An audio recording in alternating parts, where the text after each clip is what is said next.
വായിച്ച വചനത്തിലേക്ക് വരാം. യെശയ്യാപ്രവചനം 63 അധ്യായം അതിൻ്റെ 12 വാക്യം. തൻ്റെ മഹത്വമുള്ള ഭുജം ദൈവം മോശയുടെ വലങ്കൈക്ക് ചെല്ലുമാറാക്കി തനിക്ക് ഒരു ശാശ്വത നാമമുണ്ടാക്കേണ്ടതിന് അവരുടെ മുൻപിൽ വെള്ളം വിഭാഗിക്കുകയും അവരിടറാതെ വണ്ണം മരുഭൂമിയിൽ ഒരു കുതിരയെപ്പോലെ അവരെ ആഴങ്ങളിൽ കൂടെ നടത്തുകയും ചെയ്തവനവിടെ. ബൈബിൾ അടച്ചാട്ടെ, കണ്ണും വായും അടയ്ക്കരുത്. ബൈബിൾ അടച്ചോ. ഇനി ഞാൻ വായിക്കാൻ പറയുമ്പോൾ മാത്രം വായിച്ചാൽ മതി. ഈ പ്രാർത്ഥനയ്ക്ക് ശുശ്രൂഷയ്ക്ക് ഒരു പ്രത്യേകമുണ്ട്. ഒരു വാക്യം വായിക്കാൻ പറഞ്ഞാൽ ആ പുസ്തകം മൊത്തം ഇരുന്ന് വായിച്ചു കളയും. യോഗത്തിന് മാത്രം വ്യാപരിക്കുന്ന ഒരു പ്രത്യേക കൃപയാണ്. അതുകൊണ്ട് വായിക്കരുത്, ശ്രദ്ധിച്ച് കേട്ടോണം. ഞാൻ പ്രസംഗിക്കാൻ വന്ന ഒരു സ്തോത്രം കൂടെ പറഞ്ഞാട്ടെ. സ്തോത്രം. ഞാൻ അല്പനിമിഷം നിങ്ങളോട് പങ്കുവയ്ക്കുന്ന എൻ്റെ സന്ദേശത്തിൻ്റെ വിഷയം നമുക്ക് വേണ്ടി പ്രവർത്തിക്കുന്ന ദൈവത്തിൻ്റെ കരം എന്നൊരു വിഷയമാണ്. എത്ര പേർക്ക് സന്തോഷമുണ്ട്? സ്തോത്രം. ഇന്ന് പകലും ദൈവത്തിൻ്റെ കരം ഇതിനകത്ത് വെളിപ്പെട്ടിട്ടുണ്ടെന്ന് നമ്മുടെ അവിശ്വാസമല്ല, അബദ്ധധാരണയല്ല, നമ്മുടെ വിശ്വാസമാണ്. സ്തോത്രം. ആ കരം ഇവിടെ വെളിപ്പെട്ട് വരുന്നുണ്ട്. ഞാൻ പറയുന്ന ചിന്തകൾ ശാന്തമായിട്ട് കേൾക്കണം. ആരാധിക്കാൻ ആവേശമുണ്ടെങ്കിൽ ആരാധിച്ചോണം. നിങ്ങളോടുള്ള ദൂത് തലയെ തൊട്ട് പറഞ്ഞില്ലെങ്കിലും പരിശുദ്ധാത്മാ നിങ്ങളെ തൊടുമെന്നുള്ള വലിയ വിശ്വാസം എനിക്കുണ്ട്. ദൈവത്തിൻ്റെ കരം, ഇതിൻ്റെ പ്രത്യേകത എന്താണ്? ഭൂമിയിൽ മനുഷ്യനുണ്ടായ കാലഘട്ടത്തോളം പ്രസക്തമായ ഒരു കരമാണ് ദൈവത്തിൻ്റെ കരം എന്ന് പറയുന്നത്. എന്തുകൊണ്ടെന്ന് ചോദിച്ചാൽ, നിരവധി കടപ്പാടുകളുള്ള ജീവിതമാണ് നമ്മുടെ ജീവിതം. നമ്മളെ സഹായിച്ചവർ, പ്രാർത്ഥിച്ചവർ, നമുക്ക് ജന്മം നൽകിയ മാതാപിതാക്കൾ, നമ്മളെ പരിപോഷിപ്പിച്ച, പ്രാർത്ഥിച്ച, ഉയർച്ചയിലേക്ക് നയിച്ച, സഹായിച്ചവരൊക്കെ നമുക്ക് കടപ്പാടുകളുടെ പട്ടിക നിൽക്കുമ്പോൾ നമുക്ക് ഏറ്റവും വലിയ കടപ്പാടുള്ളത് നമ്മുടെ വലിയവനായ ദൈവത്തോടാണ്. സ്തോത്രം. അതെന്തുകൊണ്ടെന്ന് ചോദിച്ചാൽ, ഈ ദൈവത്തിൻ്റെ കരം മനുഷ്യ ജീവിതത്തിൻ്റെ ചരിത്രവുമായിട്ട് ബന്ധപ്പെട്ടതാണ്. എന്ന് പറഞ്ഞാൽ മനുഷ്യ ചരിത്രത്തോളം പ്രസക്തമുള്ള കരമാണ് ദൈവത്തിൻ്റെ കരം. എന്തുകൊണ്ടെന്ന് ചോദിച്ചാൽ, നമ്മളെ ഉണ്ടാക്കിയത് ദൈവത്തിൻ്റെ കരമാണ്. സ്തോത്രം. സ്കൂളിൽ പോയി പരീക്ഷയ്ക്ക് പേപ്പർ കിട്ടുമ്പോൾ മനുഷ്യൻ എങ്ങനെ ഉണ്ടായെന്ന് ചോദിച്ചാൽ ബൈബിൾ എഴുതി വെച്ചാൽ മാർക്ക് കിട്ടത്തില്ല.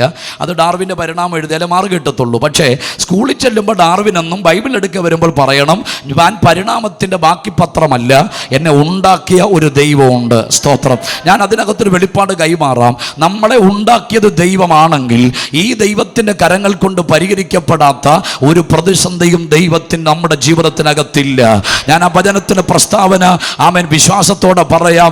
നമ്മളെ ഉണ്ടാക്കിയത് ദൈവത്തിൻ്റെ കരമാണെന്നുള്ളൊരു വെളിപ്പാടല്ല, ചരിത്ര വസ്തുത അകത്ത് മനസ്സിലാക്കുന്നവർ അറിയണം. നമ്മളെ ഉണ്ടാക്കിയത് ദൈവത്തിൻ്റെ കരമാണെങ്കിൽ ഈ കരങ്ങൾ കൊണ്ട് അഴിയപ്പെടാത്ത ഒരു ബന്ധനവുമില്ല.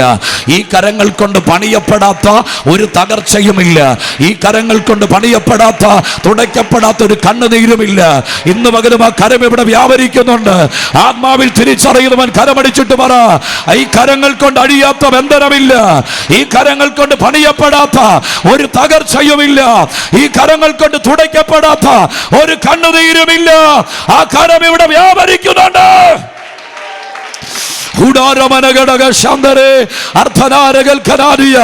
യേശുവിന്റെ അധികാരമുള്ള നാമത്തിൽ ശക്തിയോടെ കരത്തിന്റെ ശക്തി ഓരോ വ്യക്തിത്വങ്ങളുടെ മേൽ വ്യാപരിക്കപ്പെടട്ടെ.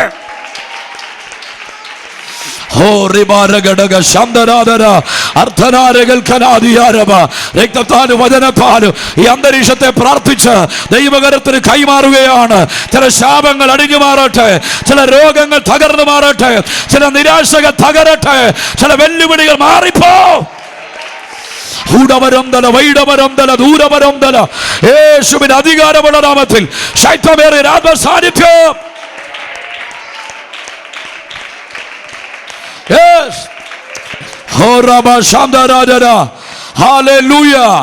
പ്രാർത്ഥിക്കുന്നവൻ എഴുതി വെച്ചോണം. 100 കണക്കിന് കരങ്ങൾ നിനക്കെതിരെ വെല്ലുവിളി ഉയർത്തി നിന്നാലും ഈ കരത്തിൽ തൊടാൻ, നിന്നെ തൊടാൻ ഒരു ശക്തിയും എൻ്റെ ദൈവം അനുവദിക്കത്തില്ല. പ്രാർത്ഥിക്കുന്നവൻ ഇന്ന് പകൽ മനസ്സിലാക്ക്, ശത്രു നിന്നെ കരയിപ്പിക്കുമ്പോൾ ആ കണ്ണുനീരിനെ തുടയ്ക്കാൻ ആ കരം ഇന്ന് പകലകത്ത് ചലിക്കുന്നുണ്ട്. ശത്രു നിന്നെ ഉടച്ചാൽ അതിനെ പണിയാൻ കഴിയുന്ന ദൈവത്തിന്റെ കരം ഇന്ന് പകൽ ഇതിനകത്ത് വ്യാപരിക്കപ്പെടുകയാ. ശത്രു ബന്ധിച്ചാൽ അതിനെ അഴിക്കാൻ കഴിയുന്ന നാഥന്റെ കരം. ഓ റബൽ ഖമനഗടഗസി ശൈത്യോടെ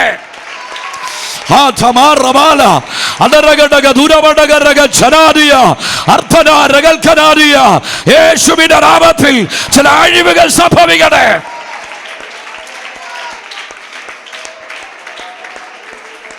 സ്തോത്രം. Price the Lord. ആ കരം നമ്മുടെ മേൽ വ്യാപരിക്കപ്പെടുക. വിശ്വസിക്കണം, ഈ കരത്താൽ അഴിയാത്ത ഒരു ബന്ധനവും ഇല്ല. ഈ കരത്താൽ തുടയ്ക്കപ്പെടാത്ത ഒരു കണ്ണുനീരുമില്ല. ഈ കരത്താൽ പണിയപ്പെടാത്ത ഒരു തകർച്ചയുമില്ല. ഇന്ന് മകൻ തൻ്റെ അടുത്തോട് പറ, നിന്റെ ഭാവിക്കെതിരെ, നിന്റെ കുടുംബജീവിതത്തിനെതിരെ, നിന്റെ തലമുറയ്ക്കെതിരെ എത്ര കരങ്ങൾ എഴുന്നേറ്റ് വന്നാലും, ആരൊക്കെ നിന്റെ കുടുംബത്തെ തകർക്കാൻ അണിയറയിൽ ആയുധത്തിന് മൂർച്ച കൂട്ടിയാലും, കൃപയുള്ളവൻ അറിയണം, ആ തകർച്ചയെ പണിയാൻ കഴിയുന്ന ദൈവത്തിന്റെ കരം.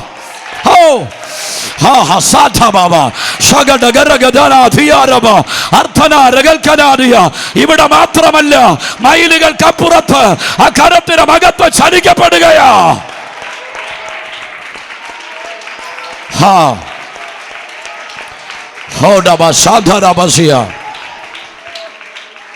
സ്തോത്രം. ഇനിയും ഞാനതിൻ്റെ ഒരു ഉപദേശപരമായ ചിന്തയോടെ പറഞ്ഞ് മുന്നോട്ട് വരാം. ദൈവത്തിൻ്റെ കരം നമുക്ക് വേണ്ടി പ്രവർത്തിക്കുന്ന വിശ്വാസമുള്ള എത്ര പേരുണ്ട്? എല്ലാവർക്കും വിശ്വാസമാണ്.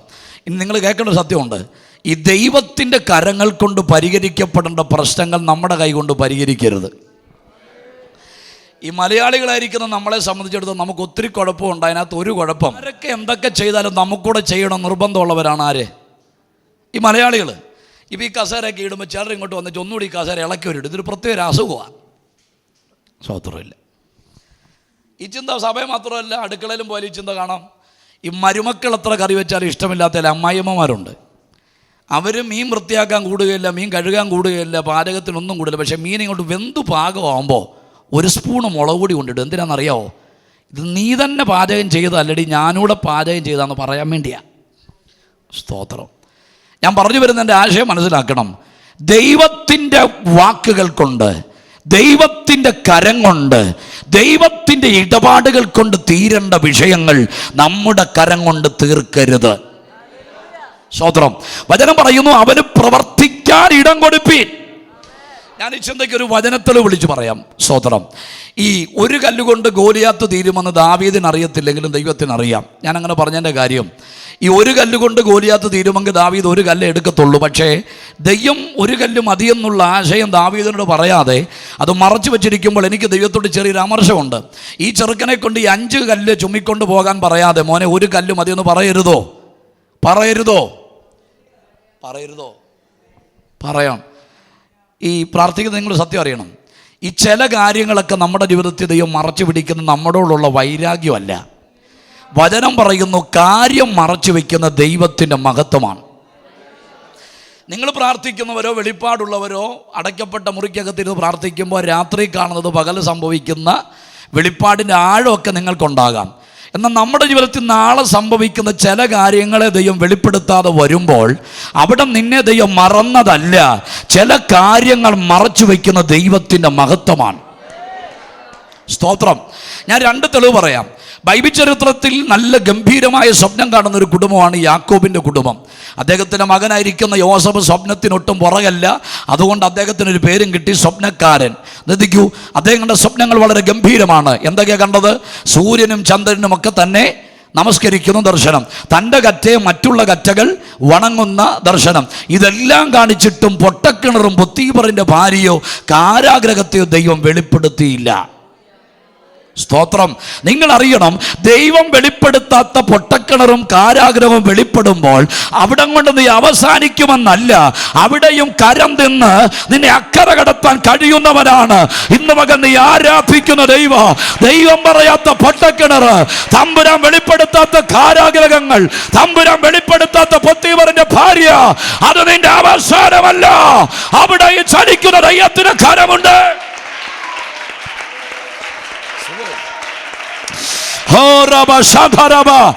സന്തോഷത്തോടെ കരമടിച്ചിട്ട് പറ, ഈ ദുരന്തം എന്റെ തകർച്ചയല്ല, ഈ പൊട്ടക്കിണറിന്റെ അവസാനമല്ല, ഈ കാരാഗ്രഹം എന്റെ അവസാനമല്ല. ഹല്ലേലൂയ.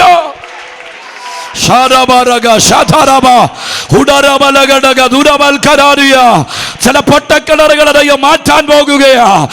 സ്വന്തക്കാരാ നിനക്കെതിരെ എഴുതി വെച്ച ചില പൊട്ടക്കിണറിന്റെ അനുഭവങ്ങള് 2024 തുടങ്ങിയ നിമിഷത്തിൽ തന്നെ നിന്റെ ചാർച്ചക്കാർ നിനക്കെതിരെ ഉണ്ടാക്കിയ കാരാഗ്രഹങ്ങൾ എന്റെ തമ്പുരാൻ പൊളിക്കാൻ പോകുക. സന്തോഷത്തോടെ ആരാധിക്കുക. ഓ റബ ശബ റബല രക്തത്താലും വചനത്താലും ഈ അന്തരീക്ഷത്തിനകത്ത് ദൈവത്തിന്റെ ആത്മാവ് ചലിക്കപ്പെടട്ടെ. സ്തോത്രം. ആരാധിക്കാൻ പോകുന്നവനെന്ന് പറഞ്ഞൊറ്റ കാരണം കൊണ്ട്, കൃപയുടെ മഹത്വം അറിഞ്ഞെന്ന് പറഞ്ഞൊറ്റ കാരണം കൊണ്ട് നിന്നെ ആക്ഷേപിക്കുന്ന ചില നാമധേയങ്ങൾ, നിനക്കിട്ടിരിക്കുന്ന ഇരട്ടപ്പേരുകൾ, നീ അറിയാതെ നിന്റെ ആത്മീയതയെ തുലയ്ക്കാൻ നിനക്ക് വേണ്ടി ഒരുക്കി വെച്ചിരിക്കുന്ന ചില പൊട്ടക്കിണറുകൾ, പ്രാർത്ഥിക്കുന്ന ദൈവത്തിൻ്റെ ആത്മാവ് ഇന്ന് രാത്രി പ്രാർത്ഥിക്കുന്നവനോട് പറയുന്നു, ഇത് നിന്റെ അവസാനമല്ല. സ്വന്തക്കാർ തള്ളിക്കളഞ്ഞാലും ഇനി ഒരിക്കലും നിന്നെ പിടിച്ചിരുത്താൻ പറ്റാത്ത നിലയിൽ മറ്റൊരു മേഖല തമ്പുരാൻ നിനക്ക് വേണ്ടി ഒരുക്കാൻ പോകുന്നെന്ന് ശക്തമായൊരു ദൂതിനകത്ത് ദൈവം കൈമാറുകയാ. തള്ളിക്കളഞ്ഞ സ്വന്തക്കാരെ ഓർത്ത് ഭാരപ്പെടേണ്ട, ദൈവത്തിന്റെ കര നിനക്ക് വേണ്ടി വെളിപ്പെടുകയാ.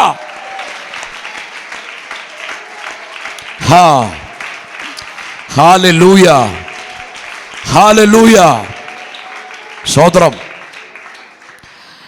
അപ്പം ദൈവം വെളിപ്പെടുത്താത്ത സാഹചര്യങ്ങൾ വെളിപ്പെടുമ്പോൾ അവിടം കൊണ്ട് നമ്മൾ അവസാനിക്കുകയല്ല. നമുക്ക് കര നിന്ന് അക്കരെ കടത്താൻ നമ്മുടെ ദൈവമുണ്ട്. ഇസ്രായേൽ മക്കളും ഇസ്രായേൽ എന്ന് പുറപ്പെടുമ്പോൾ ദൈവം അവരോട് പറഞ്ഞ മോഹന വാഗ്ദാനങ്ങൾ വളരെ ശ്രദ്ധേയമാണ്. ദൈവം പറഞ്ഞു, ഞാൻ നിങ്ങൾക്ക് പണിയാത്ത വീട് തരാം, കുഴിക്കാത്ത കിണർ തരാം, പാലും തേനും ഒഴുകുന്ന ദേശം തരാം, ഇതെല്ലാം തരാമെന്ന് പറഞ്ഞപ്പോഴും ഒരു ചെങ്കടലിൻ്റെ കാര്യം ദൈവം പറഞ്ഞില്ല. മനസ്സിലാകുന്നുണ്ടോ? ഇത് പറഞ്ഞിരുന്നെങ്കിൽ ഒരിക്കലും ഇവരാരും എന്ത് ചെയ്യത്തില്ല, പുറപ്പെടുകയില്ല. നിങ്ങൾ ആദ്യമായിട്ട് ആത്മീയതയ്ക്ക് വേണ്ടി ഇറങ്ങിത്തിരിച്ചവരായിരിക്കാം. നിങ്ങളുടെ ജീവിതത്തിൻ്റെ എല്ലാ കാര്യങ്ങളും ദൈവം വെളിപ്പെടുത്തത്തില്ല. അപ്പോൾ പിന്നെ പാസ്റ്റർക്ക് കൃപയില്ലെന്ന് പറയരുത്, സഭ മാറി പോകരുത്. സ്തോത്രം. നിൽക്കുന്നിടത്ത് നിന്നാൽ നീ ആരാധിക്കുന്ന ദൈവമാരെന്ന് വെളിപ്പെടുത്തി. ഇത് തകർച്ചയല്ല.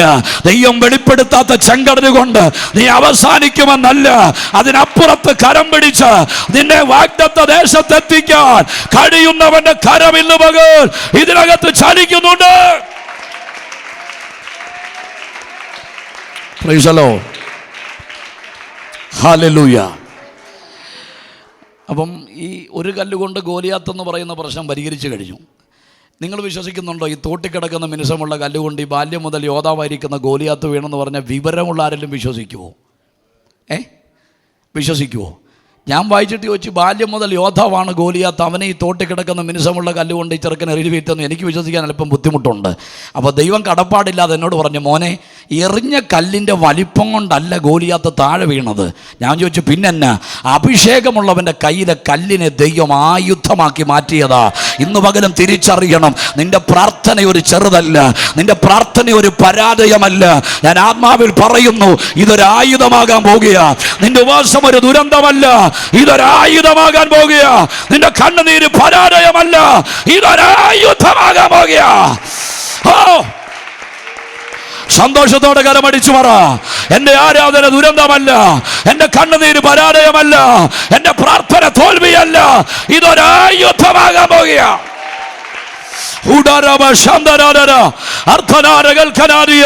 രക്തത്താലും വചനത്താലും വലിയൊരു ജയം വ്യാപരിക്കട്ടെ. സ്തോത്രം. സ്തോത്രം പറഞ്ഞാൽ ആത്മാർത്ഥത്തോട് സ്തോത്രം പറഞ്ഞോണം. ഒന്നേ കൈയടിച്ചുള്ളിലും ആത്മാർത്ഥമായിട്ട് കൈയടിച്ചോണം. 21 ദിവസം ഉപസിക്കാൻ പറ്റിയില്ലെങ്കിലും നീ 1 ഇരുന്നുള്ളിലും ആത്മാർത്ഥമായിട്ടിരിക്കണം. ഞാൻ ആത്മാവിൽ പറയുന്നു, 21 ഇരിക്കുന്നതിനേക്കാൾ ഒരുപക്ഷെ ഒരൊറ്റ പ്രാർത്ഥന ചരിത്രം സൃഷ്ടിക്കാൻ ഇടയാകും. 20 ദിവസം ഇരിക്കുമ്പോഴും ആത്മാർത്ഥത വ്യാപരിച്ചില്ലെങ്കിൽ അതിനകത്ത് ദൈവപ്രവൃത്തി ഇല്ലാതെ വരും. 21 ഇരുന്നില്ലെങ്കിൽ 1 ഇരുന്നുള്ളിലും അതിനകത്തൊരു കൃത്യത വ്യാപരിക്കണം. സ്തോത്രം. മനസ്സിലാകുന്നുണ്ടോ? അപ്പം നിങ്ങൾ ചിന്തിക്കണം, നമ്മുടെ കണ്ണുനീരിനെ പോലും ദൈവം ആയുധമാക്കി മാറ്റും. നിനക്ക് വാക്കുകൊണ്ട് നേടാൻ പറ്റാത്ത ചില മേഖലകൾക്കകത്ത് നിന്റെ കണ്ണുനീര് റോഡിന്റെ മണത്തരികൾ വലിച്ചു കുടിക്കത്തില്ല. നീ ഇരുന്ന് കരഞ്ഞ വീടിന്റെ തറ വലിച്ചു കുടിക്കത്തില്ല. ഇന്ന് പകൽ പ്രാർത്ഥിക്കുന്നവൻ അറിയണം, നമ്മുടെ കണ്ണുനീരിനെ പോലും ആയുധമാക്കി മാറ്റാൻ കഴിവുള്ള ദൈവത്തെയാണ് ഇന്ന് പകൽ ഞാനും നീയും ആരാധിക്കുന്നത്. സ്തോത്രം. എറിഞ്ഞ കല്ലിൻ്റെ വലിപ്പല്ല, അഭിഷേകമുള്ളവൻ്റെ കയ്യിലെ കല്ലിനെ ദൈവം ആയുധമാക്കി മാറ്റി. അങ്ങനെയെങ്കിൽ ഞാൻ പറയുന്നു, എല്ലാവരും കൈയടിക്കുന്ന പോലല്ല കൃപയുള്ള നീ കൈയടിക്കുന്നേ. എല്ലാവരും പ്രാർത്ഥിക്കുന്നത് പോലല്ല കൃപയുള്ള നീ പ്രാർത്ഥിക്കുന്നത്. നിന്റെ പ്രാർത്ഥനയ്ക്കകത്ത് വ്യാപരിക്കുന്ന ഒരു അഭിഷേകത്തിൻ്റെ മേഖലയുണ്ട്. തമ്പുരാൻ പറഞ്ഞു, എറിഞ്ഞ കല്ലിൻ്റെ വലിപ്പമല്ല, അഭിഷേകമുള്ളവൻ്റെ കയ്യിലെ കല്ലിനെ തമ്പുരാൻ ആയുധമാക്കി മാറ്റിയതാ. ഞാൻ ആത്മാവിൽ പറയാം, നിന്റെ ഉപാസം ഒരു ആയുധമാകാൻ പോകുക, നിന്റെ സ്തോത്രം ഒരു ആയുധമാകാൻ പോകുക, നിന്റെ പ്രാർത്ഥന ഒരു ആയുധമാകാൻ പോകുക. ഹാ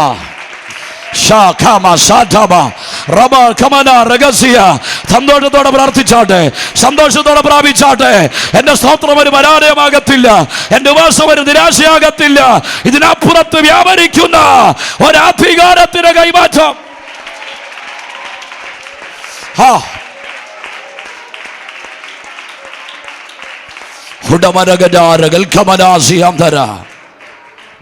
സ്തോത്രം. ഏറുകൊണ്ട ഗോലിയാത്ത് താഴെ വീണു. പ്രശ്നം പരിഹരിച്ചു കഴിഞ്ഞപ്പം ഈ നാട്ടിലെ പ്രശ്നം പരിഹരിച്ച് വന്നപ്പോൾ വീട്ടിൽ നിന്ന് പ്രശ്നം ഉണ്ടായി. സ്തോത്രമില്ല. നമുക്ക് ആ ചിന്തയ്ക്ക് ഇങ്ങനൊരു പ്രയോഗം കൊടുക്കാം: പുറത്തെ ഗോലിയാത്തും അകത്തെ ശൗലും.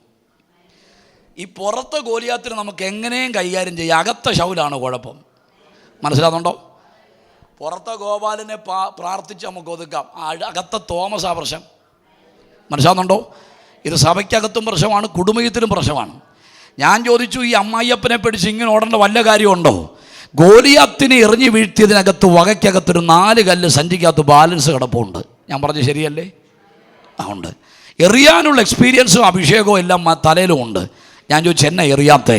ദാവീദ് പറയുന്നു, ഗോലിയാത്ത് എൻ്റെ കൈകൊണ്ട് തീരണം, ശൗല് ദൈവത്തിൻ്റെ കൈകൊണ്ട് തീരണം. ദൈവം പറയുന്നു, ദൂത് ശ്രദ്ധിക്കണം, ദൈവത്തിൻ്റെ കരങ്ങൾ കൊണ്ട് തീരേണ്ട വിഷയങ്ങൾ നമ്മുടെ കരം കൊണ്ട് തീർക്കരുത്. വചനം പറയുന്നു, അവന് പ്രവർത്തിക്കാൻ ഇടം കൊടുപ്പീൻ, അവന് പ്രവർത്തിപ്പാൻ ഇടം കൊടുപ്പീൻ. ഇന്ന് മകൾ ദൈവം പറയുന്നു, ചില വിഷയങ്ങൾക്കകത്ത് നീ സംയമനം പാലിക്കണം. എല്ലായിടത്തും കയറി പ്രതികരിക്കരുത്, എല്ലാ വാക്കിനും നീ മറുപടി പറയരുത്, എല്ലായിടത്തും നിന്റെ കരത്തിന് സ്വാധീനത വെളിപ്പെടുത്തരുത്.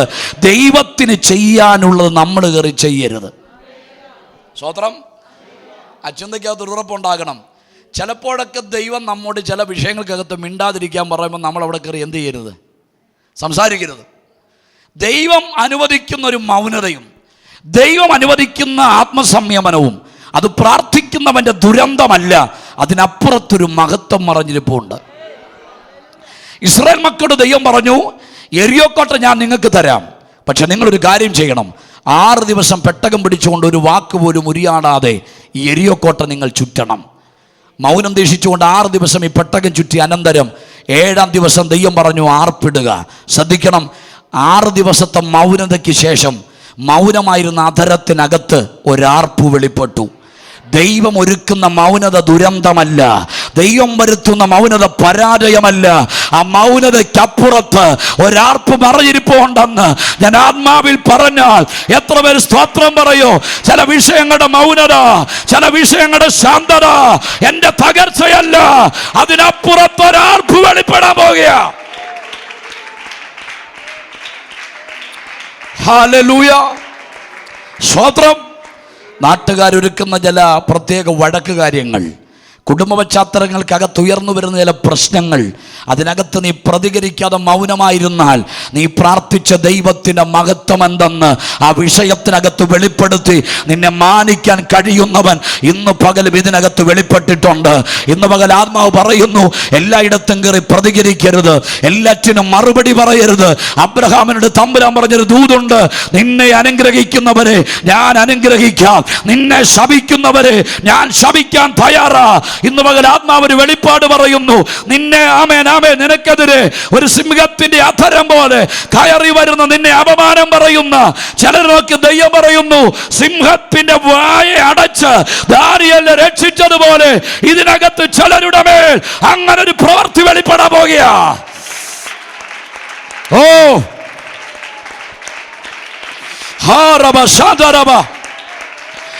ചിലതിനെ അവസാനിപ്പിച്ചിട്ടല്ല, ചിലതിന്റെ വായ അടച്ചേച്ച് തമ്പുരാൻ നിന്നെ വിടുവിപ്പാൻ തയ്യാറാണ്. ഹല്ലേലൂയ. മനസ്സിലാക്കണം, ചിലതിനെ കൊന്നിട്ടല്ല, ചിലതിന്റെ വായ അടച്ചിട്ട് ദൈവം നിന്നെ വിടുവിക്കാൻ പോവുക. വിശ്വസിക്കുന്നുണ്ടോ? നിനക്കെതിരെ പറയുന്ന ചില അപമാന കഥകൾ, ചെയ്യരുതാത്ത കാര്യങ്ങൾ ചെയ്തെന്ന് വരുത്തി തീർക്കാനുള്ള കള്ളസാക്ഷികളുടെ പിൻബലങ്ങൾ, പക്ഷെ ദൈവം പറയുന്നു, ചിലതിൻ്റെ വായടച്ച് തമ്പുരാൻ നിന്നെ വിടുവിക്കാൻ പോകുക. 2024 നിനക്കെതിരെ പറഞ്ഞ കള്ളക്കഥകൾ 2024 നിന്റെ നീതി എന്തെന്ന് വെളിപ്പെടുത്തി നിന്നെ മാനിപ്പാൻ കഴിയുന്ന അവന്റെ കരത്തിന്റെ ശക്തി ഇന്ന് മകൻ ഇതിനകത്ത് ചലിക്കപ്പെടുകയാ. കരമടിച്ചിട്ട് പറ, ആ ബന്ധനം ഇതിനകത്ത് പൊട്ടുകയാ. ആ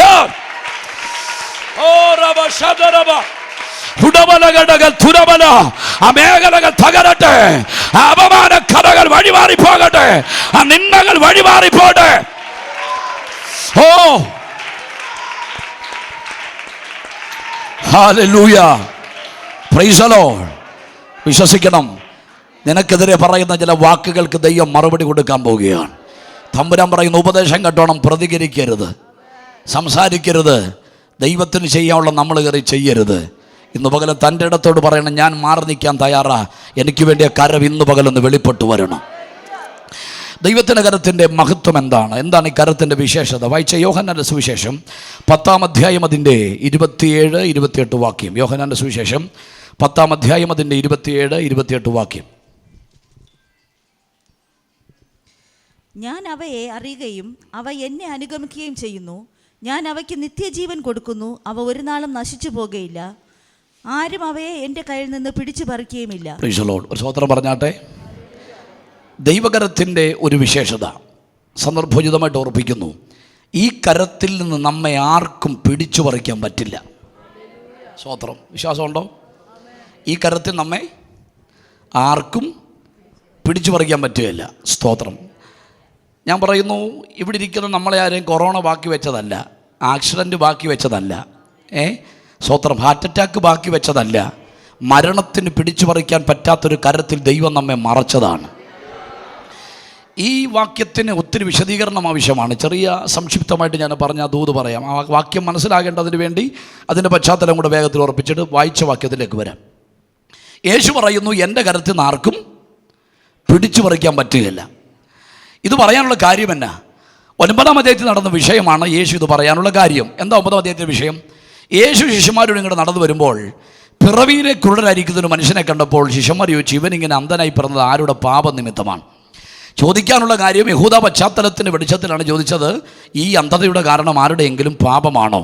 കാരണം യഹൂദ പ്രമാണം അനുസരിച്ച് ഒരു പിതാവ് പാപം ചെയ്താൽ ആ പാപത്തിൻ്റെ പ്രതിഫലനങ്ങൾ 4 തലമുറ വരെ വ്യാപരിക്കും. ആ കോണ്ടക്സ്റ്റ് നിന്നുകൊണ്ടാണ് അവർ ചോദിച്ചത്, ഇവൻ്റെ അന്ധതയുടെ കാരണം ആരുടെയെങ്കിലും? യേശു പറഞ്ഞു, ഈ അന്ധതയുടെ കാരണം ആരുടെയും പാപമല്ല, എൻ്റെ പ്രവൃത്തി അവൻ്റെ മേൽ വെളിപ്പെടാനാണ്. സ്തോത്രം. എല്ലാ പ്രശ്നങ്ങളുടെയും കാരണം പാപമോ ശാപമോ അല്ല, ചില വിഷയങ്ങൾ ദൈവം അനുവദിച്ചിരിക്കുന്നതാണ്. അത് നിങ്ങൾ 21 വർഷം ഉപസിച്ചാലും ചില വിഷയങ്ങൾ ദൈവം വെച്ചേക്കുന്ന. അത് ചിലപ്പോൾ പ്രാർത്ഥിച്ചാൽ മാറുകയല്ല, ഉപസിച്ചാൽ മാറുകയല്ല. ചില വിഷയം ഉള്ളതുകൊണ്ടാണ് ഈ യോഗത്തിന് വന്നത്. സ്തോത്രം പറഞ്ഞില്ല. ചില വിഷയം ഉള്ളതുകൊണ്ടാണ് നമ്മുടെ മേലെ കൃപ നിൽക്കുന്നത്. എൻ്റെ നിരീക്ഷണം, 3-ാം സ്വർഗത്തോളം പോയിട്ട് വന്നിട്ടും ശൂലം മാറാത്തൊരു ഭക്തനെ ബൈബിൾ പരിചയപ്പെടുത്തുന്നുണ്ട്. മനസ്സിലാകുന്നുണ്ടോ? സ്വർഗത്തിൽ പോയാൽ എല്ലാ പ്രശ്നം തീരുമെന്നാണ് നമ്മൾ പഠിക്കുന്നത്. 3-ാം സ്വർഗത്തോളം പോയിട്ടും 3 വട്ടം പ്രാർത്ഥിച്ചിട്ടും ഈ ശൂലം പോയില്ല. സ്തോത്രമില്ല. 9 കൃപാവരമുള്ള, വെളിപ്പാടിൻ്റെ ആധിക്യമുള്ള, എല്ലാവരെക്കാളും അന്യഭാഷ കൂടുതൽ പറയുന്ന, 3 പ്രേക്ഷിത യാത്രകൾ നടത്തിയ, 14 പുസ്തകം എഴുതിയ, കൃപാവരത്തിൻ്റെ അത്യുച്ച കോടിയിൽ പ്രകാശിക്കുന്ന ഈ മനുഷ്യൻ്റെ ശരീരത്തിലുള്ള ശൂലം പോയില്ലെന്ന് ഞാൻ ചോദിച്ചു, എന്നാ പോകാത്തെ? ദൈവം പറഞ്ഞു, ഈ ശൂലമുള്ളത് കൊണ്ട് നിന്റെ കൃപ നിന്റെ മേൽ നിൽക്കുന്നത്. ചില പ്രശ്നമുള്ളത് കൊണ്ട് നിന്റെ അഭിഷേകം നഷ്ടപ്പെടാത്തത്. ചില പ്രതിസന്ധികൾ ഉള്ളത് കൊണ്ട് നിന്റെ പ്രാർത്ഥന അവസാനിക്കാത്തത്. ഓ, അതിന് സ്തോത്രം പറ. ഹല്ലേലൂയ, സ്തോത്രം. പ്രശ്നങ്ങൾ വരുമ്പോൾ അതിനകത്ത് നിരാശപ്പെടാതെ ആ പ്രശ്നത്തെ സന്തോഷത്തോടെ കൈകാര്യം ചെയ്യുന്ന ഒരൊറ്റ വിഭാഗമേ ഈ ഭൂമിയിലുള്ളൂ. അത് പ്രാർത്ഥിക്കുന്ന ദൈവമക്കളാണ്. അതുകൊണ്ട് ഞാൻ വിളിച്ചു പറയാം, പ്രശ്നം നിന്നെ കൈകാര്യം ചെയ്യുകയല്ല, നീ പ്രശ്നത്തെ കൈകാര്യം ചെയ്യാൻ പോകുക. തൻ്റെ ഇടത്തോട് പറ, എൻ്റെ പ്രശ്നം ചെറുതാകട്ടെ വലുതാകട്ടെ, ഈ പകൽ അതിനെ കൈകാര്യം ചെയ്യാൻ എൻ്റെ മേലൊരു അഭിഷേക, എൻ്റെ മേലൊരു ആത്മസാന്നിധ്യ ഈ പകൽ ദൈവത്തിന്റെ ആത്മ വെളിപ്പെടുത്തട്ടെ. സ്തോത്രം. ദാവീദ് സൗല് പടക്കൂട്ടത്തിൻ്റെ കണ്ട് പേടിച്ച് പുറകോട്ട് ഓടിയപ്പോൾ ദാവീദ് ഓടിയത് പുറകോട്ടല്ല, ദാവീദ് ഓടിയ മുമ്പോട്ടാ. അതുകൊണ്ട് അദ്ദേഹം പറയാം, ദൈവത്താൽ ഞാൻ പടക്കൂട്ടത്തിന് നേരെ ചെല്ലും, എൻ്റെ ദൈവത്താൽ ഞാൻ ഈ മതിൽ ചാടിക്കടക്കും എന്ന് പറഞ്ഞാൽ എന്നാ, ഈ പ്രശ്നം എന്നെ തൊടത്തില്ല, ഈ പ്രശ്നത്തെ ഞാൻ കൈകാര്യം ചെയ്യാൻ പോകുക.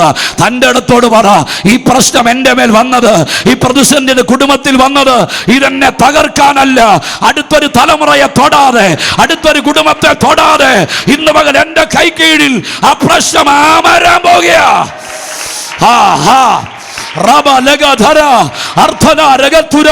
അധികാരമെന്ന് തിരിച്ചറിയ, അഭിഷേകമെന്ന് തിരിച്ചറിയ, ഈ പ്രശ്നം നിന്നെ തകർക്കത്തില്ല.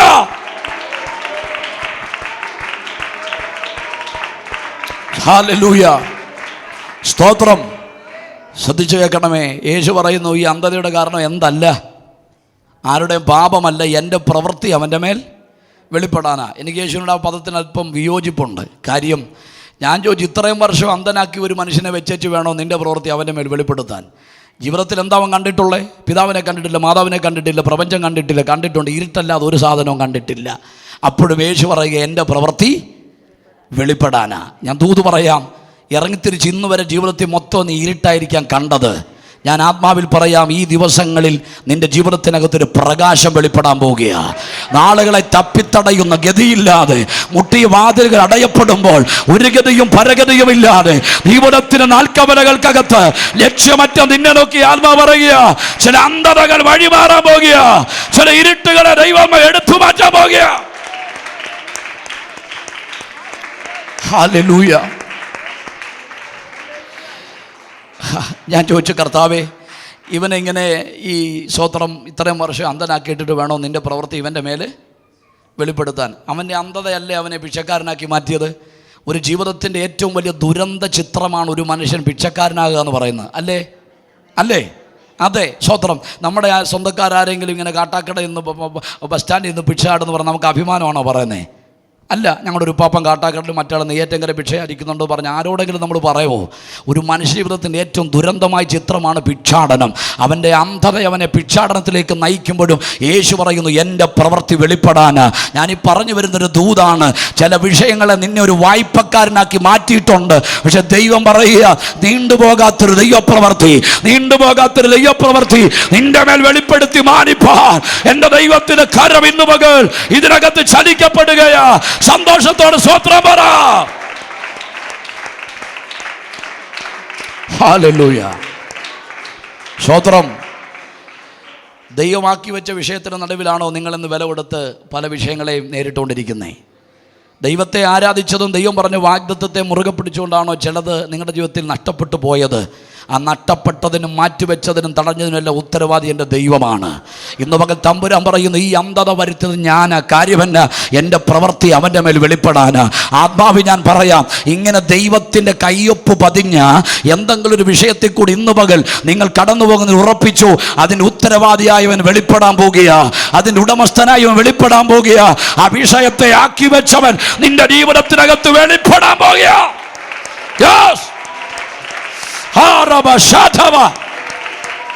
സംഭവിക്കട്ടെ.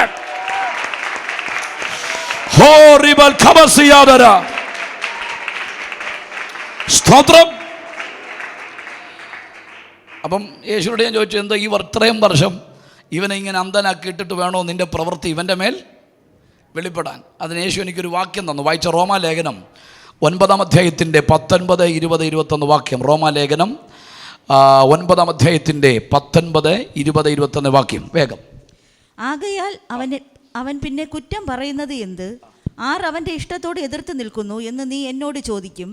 അയ്യോ മനുഷ്യ, ദൈവത്തോട് പ്രത്യുത്തരം പറയുന്ന നീ ആർ? മെനഞ്ഞിരിക്കുന്നത് മെനഞ്ഞവനോട് നീ എന്നെ ഇങ്ങനെ ചമച്ചത് എന്ത് എന്ന് ചോദിക്കുമോ?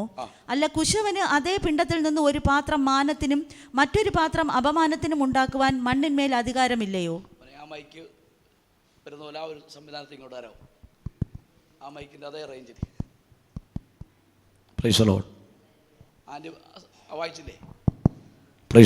ആണങ്ങനെ. ഇനി തൊടല്ലേ, ഇത് മതി. സ്തോത്രം പറഞ്ഞാണ്ട് വൈറ്റോടെ എനിക്ക് നിൽക്കാൻ പറ്റിയല്ല, അതുകൊണ്ടാണ് സ്തോത്രം പറഞ്ഞാൽ. അങ്ങോട്ടുള്ളത് കുറച്ചാലും ഇങ്ങോട്ടുള്ളത് കുറയ്ക്കരുത്. സ്തോത്രം. അപ്പം യേശു പറയുകയാണ്, ഞാൻ ചോദിച്ചു എന്തിനാണ് ഇവനെ അന്ധനാക്കി തീർത്ത്? യേശു പറഞ്ഞു, ഇവിടെ വായിച്ച ഇങ്ങനെയാണ്. വായിച്ചേ 9-19. ആകയാൽ അവൻ പിന്നെ കുറ്റം പറയുന്നത് ആരവന്റെ ഇഷ്ടത്തോട് ഓരോ വാക്യം പഠിക്കേണ്ടതാണ്. ആരവന്റെ ഇഷ്ടത്തോട് എതിർത്ത് നിൽക്കുമെന്ന് നീ എന്നോട് ചോദിക്കും. അയ്യോ മനുഷ്യ, ദൈവത്തോട് പ്രത്യുത്തരം പറയുന്ന നീ ആരാണ്? മനഞ്ഞിരിക്കുന്നത് മനഞ്ഞവനോട് നീ എന്നെ ഇങ്ങനെ ചമച്ചത് എന്തെന്ന് ചോദിക്കുമോ? അല്ല, കുശവന് അതേ പിണ്ടത്തിൽ നിന്ന് ഒരു പാത്രം മാനത്തിനും മറ്റൊരു പാത്രം അപമാനത്തിനും ഉണ്ടാക്കുവാൻ മണ്ണിന്റെ മേൽ അധികാരമില്ലയോ? സ്തോത്രം. വല്ല മനസ്സിലായോ? ഞാൻ വാക്യം മൊത്തം പ്രസംഗിക്കുന്നില്ല, ഒറ്റ വാക്യം കൊണ്ട് ഞാൻ പറയാം. ദൈവത്തിൻ്റെ പരമാധികാരത്തെ ചോദ്യം ചെയ്യാൻ നമുക്ക് അവകാശമില്ല. സ്തോത്രം. ഈ ആണ്ടർദൈവം വരുമ്പം ഞാൻ ചെയ്യുന്നൊരു കാര്യമുണ്ട്. ഈ സ്വോത്രാഴ്ച ഉണ്ടല്ലോ ആണ്ടർദൈവത്തിന്. അപ്പം ഞാനും ഭാര്യയും കൂടെ ഒരു പ്രയർ കാർഡ് ഉണ്ടാക്കി വെക്കും. ഇവിടെ ഉണ്ടോയെന്ന് എനിക്കറിയത്തില്ല. ഉണ്ടോ? ഇല്ലായിരിക്കും. ഞങ്ങളിങ്ങനെ കൊടുക്കും. ഞങ്ങളുടെ അടുത്ത് ഒരു പതിവോ കൊടുത്തില്ലേ വിശ്വാസിക്ക് പണക്ക്, അതുകൊണ്ട് കൊടുക്കുന്ന. സ്തോത്രം. അപ്പോൾ ഈ ചിലർ ഒന്നും രണ്ടും കാർഡ് എടുത്തിടും. കാരണം ഒന്നി പൊട്ടിയാൽ മറ്റേത് പിടിക്കാമല്ലോ. ഞാൻ ചോദിക്കുന്നു, അതിനകത്ത് ഒരു വാക്യം, കർത്താവ് ഈ വർഷം നിന്നെ വാലല്ല തലയാക്കുമെന്ന ദൂത് കിട്ടിയെന്നിരിക്കട്ടെ. ഏത്? ഈ കാർഡിനകത്ത്. സ്തോത്രം. ഈ വർഷം തിരിച്ച് കർത്താവ് നിന്നെ വാലാക്കിയെന്ന് യോഗത്തിന് വരുമോ?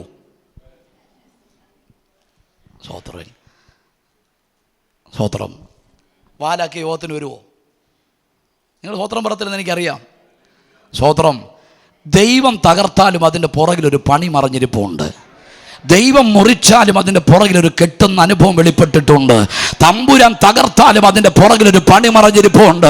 ഇന്ന് മകൻ തൻ്റെ ഇടത്തോട് പറ, അവൻ്റെ അധികാരത്തെ ചോദ്യം ചെയ്യാൻ എനിക്ക് അവകാശമില്ല. പക്ഷെ ഞാൻ തകർന്നു പോകാതെ, ഞാൻ നിന്ദിതനായി മാറാതെ എന്നെ മാനിക്കാൻ കഴിയുന്നവനാണ് എൻ്റെ ദൈവം. ഹല്ലേലൂയ. സ്തോത്രം. അതുകൊണ്ട് തൻ്റെ ഇടത്തോടെ ധൈര്യം പ്രാപിച്ചോണം. നിന്റെ ജീവിതത്തിൽ വരുന്നതിനെ ചോദ്യം ചെയ്യാൻ നാട്ടുകാർക്ക് അവകാശമില്ല. സ്തോത്രം. നിന്റെ കുടുംബത്തിൽ സംഭവിക്കുന്ന, ദൈവത്തിന്റെ അറിവോടെ സംഭവിക്കുന്ന ദാരിദ്ര്യമോ ബുദ്ധിമുട്ടോ രോഗമോ തകർച്ചയോ ആണെങ്കിൽ അതിനെ വിമർശിക്കാൻ നാട്ടുകാർക്ക് അവകാശമില്ല. ഇത് ഞാനും ദൈവമായിട്ടുള്ള ഡീലിംഗ് ആണ്. മനസ്സിലാകുന്നുണ്ടോ? എനിക്കൊരു മോളുണ്ട്, 9 വയസ്സുകാരി, പേര് ഏഞ്ചൽ എന്നാ. അപ്പോൾ ഞാൻ അതിനെ അടിക്കാൻ പിടിച്ചെന്നിരിക്കട്ടെ. അടിക്കാൻ കിട്ടിയില്ല. അവൾ വഴുതി ഓടുക. ഞാനിപ്പോൾ കോട്ടയം പാമ്പാടിയിലാണ് താമസിക്കുന്നത്. അവൾ പാമ്പാടി ടൗണിൽ കൂടി ഇങ്ങനെ ഓടുക. ഞാൻ വടിയും കൊണ്ട് പുറകെ ഓടുക. ഞാൻ അടിക്കാൻ ഓടിക്കുന്ന കണ്ടപ്പോൾ എനിക്ക് കിട്ടാത്തതുകൊണ്ട് വഴി നിൽക്കുന്ന ഒരുത്തം കയറി അടിച്ചാൽ പിന്നെ ഞാൻ ആരെ അടിക്കും? സ്തോത്രം. ആരെ അടിക്കും? നിങ്ങൾ മിണ്ടുന്ന സാധനം കൊണ്ടുവന്നില്ലേ? സ്തോത്രം. പറ, ആരെ അടിക്കും? എൻ്റെ കൊച്ചിനെ അടിച്ചവനെ, എടാ എൻ്റെ കൊച്ചിനെ അടിക്കാനും ഇടിക്കാനും എന്തോ ചെയ്യാൻ എനിക്ക് അവകാശമുണ്ടെന്ന് നാട്ടുകാർ കൈവയ്ക്കാൻ ഞാൻ അനുവദിക്കത്തില്ല. ഇപ്പൊ തൻ്റെ ഇടത്തോട് പറ, തമ്പുരാന്റെ ഇടപാടുള്ള നിന്റെ കുടുംബത്തിൽ സംഭവിക്കുന്നതിന് ചോദ്യം ചെയ്യാൻ നാട്ടുകാർക്ക് അവകാശമില്ല.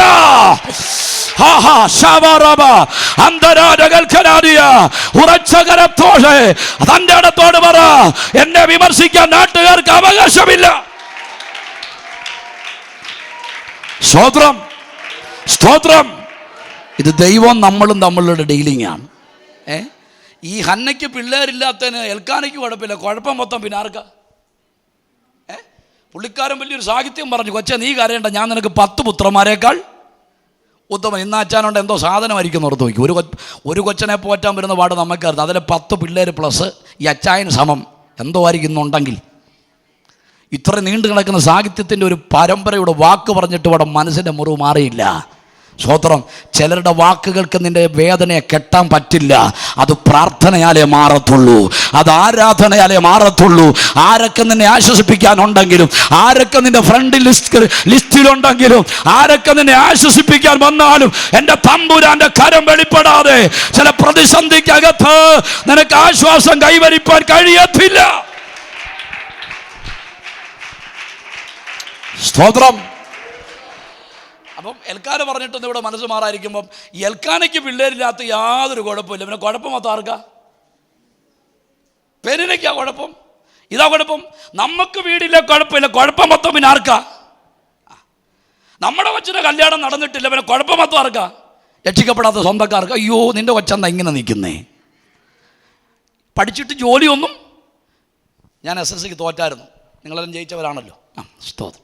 അപ്പോൾ ആദ്യത്തെ വർഷം തോറ്റപ്പം എൻ്റെ ഉപ്പാപ്പൻ്റെ ഭാര്യ അവിടെ നിന്ന് കളിയാക്കി കൂക്ക് വിളിച്ചു. എൻ്റെ അപ്പൻ അങ്ങോട്ട് ഇറങ്ങി ചെന്ന് വെച്ച് പറഞ്ഞു, ഞാൻ ആ ചെലവിന് കൊടുക്കുന്നതെന്ന്. എനിക്ക് പിന്നെ അത് മതിയായിരുന്നു ധൈര്യത്തോടെ. പിന്നെ ഞാൻ എഴുതി ജയിച്ചു. ഒരു സ്വോത്രം പറഞ്ഞേരേ, മനസ്സിലാവുന്നുണ്ടോ?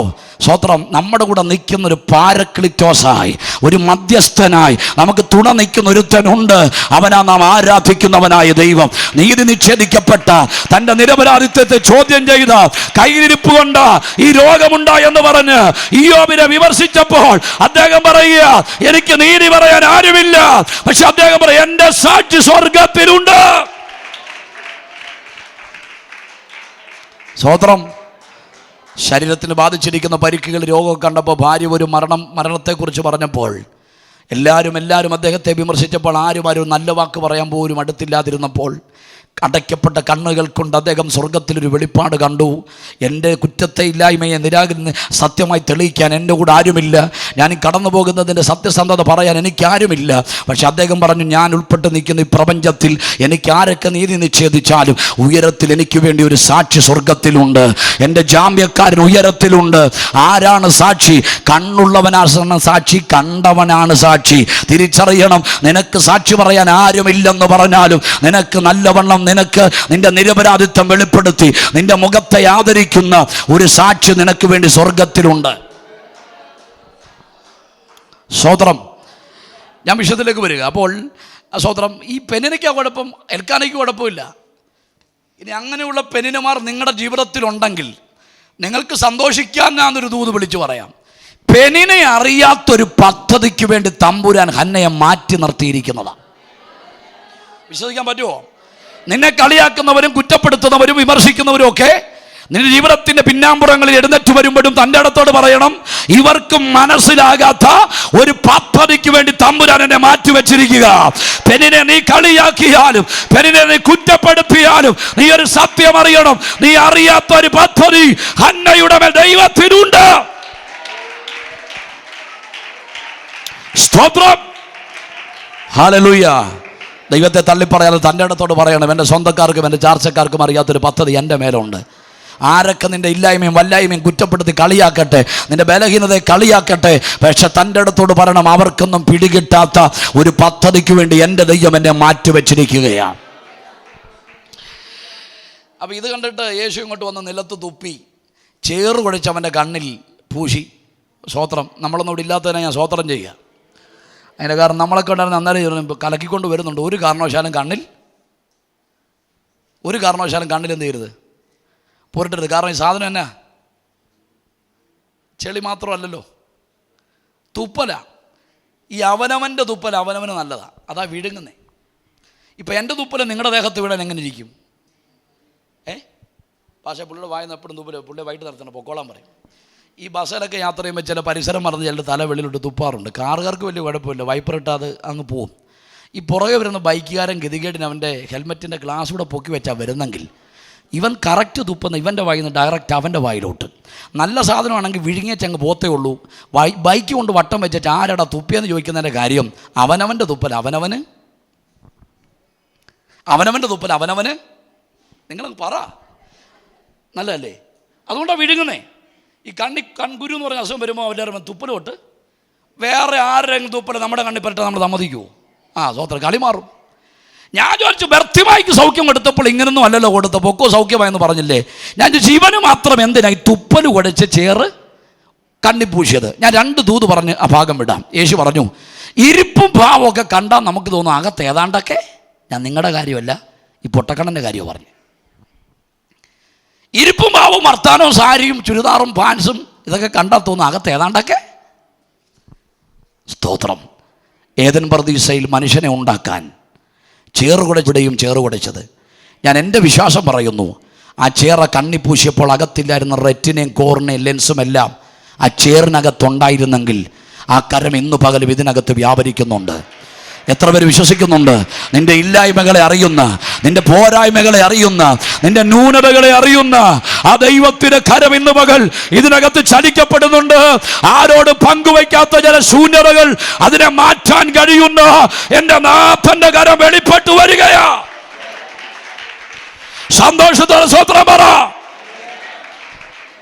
സ്തോത്രം. നമ്മുടെ ദൈവത്തിന് ഒത്തിരി പ്രത്യേകതയുണ്ട്. അതിനകത്തൊരു പ്രത്യേകത, നമ്മുടെ ദൈവം ഇല്ലാത്തതിനെ ഉള്ളതിനെ പോലെ വിളിച്ചു വരുത്തുന്നവനാ. നിങ്ങൾ കേട്ടിട്ടുള്ള അറിവായിരിക്കാം, തിരുവനന്തപുരത്തൊരു പാസ്സാണെന്ന് എൻ്റെ അറിവ്.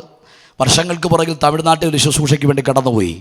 ശുശ്രൂഷ നിൽക്കുമ്പോൾ പരിശുദ്ധാമം നിറഞ്ഞുകൊണ്ട് ഫ്രണ്ട് ഇരിക്കുന്ന ഒരു യുവതിയോട് അദ്ദേഹം ഒരു ദൂത് പറഞ്ഞു. ദൂത് മറ്റൊന്നുമല്ല, അടുത്ത വർഷം ദൈവം നിനക്കൊരു ആൺപൈതലിനെ തരും. പിന്നെ ആമേൻ കേട്ടില്ല അവിടെ, പിന്നെ ഒരു സ്വോത്രം കേട്ടില്ല. സഹോദരിമാരെല്ലാം ഷാൾ പതച്ച് കുനിഞ്ഞിരുന്നു. ഉച്ചയ്ക്ക് ഭക്ഷണം കഴിക്കാന്നപ്പോൾ സ്ഥലം പാസ് പറഞ്ഞു, വൈകിട്ട് നിൽക്കേണ്ട പൊക്കോളം പറഞ്ഞു. പുള്ളി അതന്നെ, നിങ്ങൾ പറഞ്ഞ ദൂത് കേട്ട പെങ്കൊച്ചിൻ്റെ യൂട്രസ് എടുത്ത് കളഞ്ഞിട്ട് 1 മാസമേ ഉള്ളൂ, ഞങ്ങളെല്ലാം ഹോസ്പിറ്റലിൽ പോയതാ. നിങ്ങൾ പറഞ്ഞ ദൂത് ഭോഷ്കാണ്, വൈകിട്ട് നിൽക്കേണ്ട പൊക്കോളം പറഞ്ഞു. പാതി കഴിച്ച് ചോറിട്ടച്ച് അദ്ദേഹം വണ്ടി കയറി നാട്ടിൽ പോന്നു. ചില മാസങ്ങൾ കഴിഞ്ഞപ്പോൾ ആ ദൂത് കേട്ട പെങ്കൊച്ചിൻ്റെ ഉദരത്തിനകത്ത് അസഹനീയമായിരിക്കുന്ന വേദന, ഒറ്റമൂലിപ്രയോഗങ്ങളൊക്കെ ചെയ്തിട്ടും വേദന പോകുന്നില്ല, ടാബ്ലറ്റ് കഴിച്ച് വേദന പോകുന്നില്ല. അവസാനം ഡോക്ടേഴ്സ് പറഞ്ഞു, നമുക്കൊന്ന് സ്കാൻ ചെയ്ത് നോക്കാം. സ്കാൻ ചെയ്ത് നോക്കിയപ്പോൾ വൈദ്യശാസ്ത്രം ഞെട്ടിപ്പോയി. പുതിയൊരു യൂട്രസും അതിനകത്തൊരു കുഞ്ഞും. വിശ്വസിക്കാൻ മനസ്സില്ല. ഞാൻ പറയുന്നത് കേൾക്കേണ്ട, ഈ അനുഭവം പറയുന്നത് ബൈബിൾ പറയുന്നു, നമ്മുടെ ദൈവം ഇല്ലാത്തതിനെ ഉള്ളതിനെ പോലെ വിളിച്ചു വരുത്തുന്നവനാ. ഈ 2024 ആ ദൈവം നമുക്ക് വേണ്ടി പ്രവർത്തിക്കുമെന്ന് വിശ്വസിക്കുന്ന എത്ര ദൈവമക്കളുണ്ട്? ഈ രാത്രി സന്ധ്യത്തോട് പറ, എൻ്റെ ദൈവത്തിന് പ്രത്യേകത, അവനില്ലാത്തതിനെ ഉള്ളതിനെ പോലെ വിളിച്ചു വരുത്താൻ കഴിവുള്ളവരാണ്. ഹല്ലേലൂയ! സന്തോഷത്തോടെ പറ, ആ ദൈവത്തിന്റെ പ്രവൃത്തി വെളിപ്പെടട്ടെ. കുടുംബങ്ങൾക്കകത്ത്, നിന്റെ ജോലിക്കകത്ത്, ഹല്ലേലൂയ, സഭയ്ക്കകത്ത് വെളിപ്പെടട്ടെ. ഇല്ലാത്തതിനെ ഉള്ളതിനെ പോലെ വിളിച്ചു വരുത്തുന്ന ദൈവത്തിന്റെ മഹത്തരമായ പ്രവൃത്തി എന്ന് പറഞ്ഞാൽ എന്നാ? ഉണ്ടാകട്ടെ എന്ന് പറഞ്ഞപ്പോൾ ആദ്യം ഉണ്ടായത് മുട്ടയല്ല, കോഴിയാണ്. തേങ്ങയല്ല, തെങ്ങാണ്. ഈ ശബ്ദം ഇന്ന് പകലും ഇതിനകത്ത് മുഴങ്ങും. സ്തോത്രം. ക്രമേണ ഒരു വിടുതലേക്കല്ല, തമ്പുരാൻ ഒന്ന് കൽപ്പിച്ചാൽ, വചനം പറയുന്നു, അവൻ കൽപ്പിച്ചു അങ്ങനെ സ്ഥാപിതമായി, അവൻ കൽപ്പിച്ചു അങ്ങനെ ഉളവായി. ഇന്ന് പകൽ ആ ശബ്ദം ഇതിനകത്ത് മുഴങ്ങപ്പെടുന്നുണ്ട്. എത്ര പേര് സ്വീകരിക്കാൻ തയ്യാറാകോ? ഇല്ലാത്തതിനെ ഉള്ളതിനെ പോലെ. സ്തോത്രം. ഞാൻ ചോദിച്ചെന്തിനാ തുപ്പല് കുഴച്ച് ചേറുണ്ടാക്കി കണ്ണിപ്പൂച്ചിയത്? രണ്ടാമത്തെ ഉത്തരം, യേശു പറഞ്ഞ, മോനെ, നിന്റെ വിഷയത്തിനകത്ത് ഞാൻ ഏത് നിലവാരത്തിൽ പ്രവർത്തിച്ചാലും സ്വോത്രം പറഞ്ഞോണം. കണ്ടോ, ചിലപ്പോൾ ദൈവം ചെവിക്കകത്ത് വിരലിട്ട് തുപ്പിയെന്ന് വരും. അങ്ങനെയൊക്കെ ചെയ്തിട്ടില്ലേ? മുസ്ലിങ്ങളതിനാ പറഞ്ഞു യേശു തുപ്പിയെന്ന്. ഈ തുപ്പൽ വിവാദം ഇടയ്ക്ക് ഉണ്ടായിരുന്നല്ലോ, തുപ്പൽ കേസ്. ഈ ബിരിയാണിക്കകത്തൊക്കെ ഈ മുസ്ലിം സഹോദരന്മാർ തുപ്പുവെന്ന്, അവർ പ്രത്യേക ഭക്ഷണമാക്കാൻ. പക്ഷേ യേശു തുപ്പിയത് ബിരിയാണിയിലല്ല, ചെവിയിലാണ്. സ്വോത്രമില്ല. അപ്പോൾ അവർ പറഞ്ഞു, ഇങ്ങനെ തുപ്പൽ വിവാദം ഉണ്ടായപ്പോൾ എല്ലാവരും പറഞ്ഞു യേശുവും തുപ്പിയെന്ന്. യേശുവിടെ തുപ്പിയേ? യേശുവിടെ തുപ്പിയേ? ബിരിയാണിക്കകത്തോ പൊറോട്ടയ്ക്കകത്തോ അല്ല യേശു തുപ്പിയത്. ഞാൻ പറഞ്ഞത് മനസ്സിലാകുന്നുണ്ടോ? ബർത്തിമായ്ക്ക് കൊടുക്കാത്ത വിടുതൽ ഇവന് കൊടുത്ത് എന്തുകൊണ്ട് ചെയ്യുന്നു ചോദിച്ച് യേശു പറഞ്ഞു, നമ്മുടെ വിഷയത്തിൽ കർത്താവ് ഏത് നിലവാരത്തിൽ പ്രവർത്തിച്ചാലും സ്വോത്രം പറഞ്ഞോണം. സ്വോത്രം. നമ്മളുണ്ടാക്കി വെച്ചിരിക്കുന്ന പ്രോജക്റ്റ് രീതിയിലാകണമെന്നില്ല ദൈവത്തിൻ്റെ പ്രോജക്റ്റ്. സ്വോത്രമില്ല. നമ്മൾ ഉപവാസം ഇരിക്കുമ്പോൾ നമ്മുടെ വിഷയം, നമ്മളുണ്ടാക്കി വെച്ചിരിക്കുന്ന പ്രോജക്റ്റിനകത്ത് കർത്താവിനെ കൊണ്ട് സൈൻ ചെയ്യിപ്പിക്കുക നമ്മുടെ ഉപവാസം എന്നൊരു ധാരണ നമ്മുടെ മനസ്സിലുണ്ട്. പക്ഷേ ഞാൻ സത്യമായിട്ടും പറയുക, നമ്മുടെ പ്രോജക്റ്റിനകത്ത് ഒപ്പിടിപ്പിക്കുകയല്ല, ദൈവത്തിൻ്റെ പ്രോജക്റ്റിലേക്ക് നമ്മൾ വരിക. സ്വത്രം. നമ്മുടെ തീരുമാനം വിഷമം എന്താ? ദൈവമേ പട്ടിണി പിടിച്ചിരിക്കുക, വയറാകപ്പാട് വിശന്നിരിക്കുക. ഈ വയറിൻ്റെ ഈ പരിമിതമായിരിക്കുന്ന അവസ്ഥ കണ്ട് കർത്താവിനൊരു മാനസാന്തരം ഉണ്ടാകുകയും കർത്താവ് നമുക്ക് എന്തൊക്കെ ചെയ്യുന്നൊരു ധാരണ നമ്മുടെ മനസ്സിലുണ്ട്. ഉപവാസത്തിനകത്ത് കർത്താവിനല്ല മാനസാന്തരം ഉണ്ടാകുന്നത്, നമുക്കാണ് മാനസാന്തരം ഉണ്ടാകുന്നത്. ഉപവാസത്തിൻ്റെ പ്രത്യേകത, സ്വർഗത്തിരിക്കുന്ന കർത്താവിനെ ബലാത്കാരനെ പിടിച്ച് സഭയ്ക്കകത്ത് കൊണ്ടുവന്ന് എന്തെങ്കിലുമൊക്കെ ചെയ്യിപ്പിക്കുകയല്ല, നമ്മൾ അവൻ്റെ അടുക്കിലേക്ക് കയറി ചെല്ലുകയാണ്. ഇന്ന് പകലും അങ്ങനെ ഒരു മേഖല ഇതിനകത്ത് വെളിപ്പെടുന്ന ദൈവത്തിന്റെ കൃപയ്ക്കായി ആത്മാവിൽ സ്തോത്രം പറ. സ്തോത്രം. അപ്പം ഞാൻ പറഞ്ഞു വന്നതിൻ്റെ താല്പര്യം, നമ്മുടെ വിഷയത്തിൽ കർത്താവ് ഏത് നിലവാരത്തിൽ പ്രവർത്തിച്ചാലും എന്ത് ചെയ്തോണം? സ്തോത്രം പറഞ്ഞോണം. ചിലപ്പോൾ കർത്താവ് കാക്കയെ കൂടെ പ്രവർത്തിക്കും. അങ്ങനല്ലേ ഏലിയാവിനോട് പറഞ്ഞു, നിന്നെ പുലർത്തേണ്ടതിന് കാക്കയോട് കൽപ്പിച്ചിരിക്കുന്നു. ഞാനോ ദൈവദാസനെ പറയും, ഒന്നുകൂടെ നോക്കിയാൽ കാക്കയല്ലാതെ വേറെ ആരെങ്കിലും ഒന്ന് വിടാവോ? പാടാനൊക്കെ നല്ലതാ. കാക്കയാൽ ആഹാരം നൽകുന്നവൻ, കാടപ്പക്ഷികളാൽ പോറ്റുന്നവൻ. ഇത് പാടിയ ചിറങ്ങി വരുമ്പോൾ ചോദിക്കണം, കാക്ക തന്നാ കഴിക്കുമോന്ന്. പോവാസേ നടക്കുകയല്ല. തമ്പുരാൻ ചിലപ്പോൾ കാക്കയെ കൂടെ കരുതും. തമ്പുരാൻ ചിലപ്പോൾ വിധവയെ കൂടെ കരുതും, തമ്പുരാൻ ചിലപ്പോൾ ദൂതനെ കൂടെ കരുതും.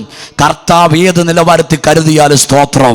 ഇന്ന് പകൽ തൻ്റെ ഇടത്തോട് പറയണം, നമ്മുടെ വിഷയത്തിനകത്ത്, നമ്മുടെ പ്രാർത്ഥനയ്ക്കകത്ത് കർത്താവ് ഏത് നിലപാട് സ്വീകരിച്ചാലും അതിന് സ്തോത്രം പറയാൻ തൻ്റെ ഇടമുള്ളവരുണ്ടോ?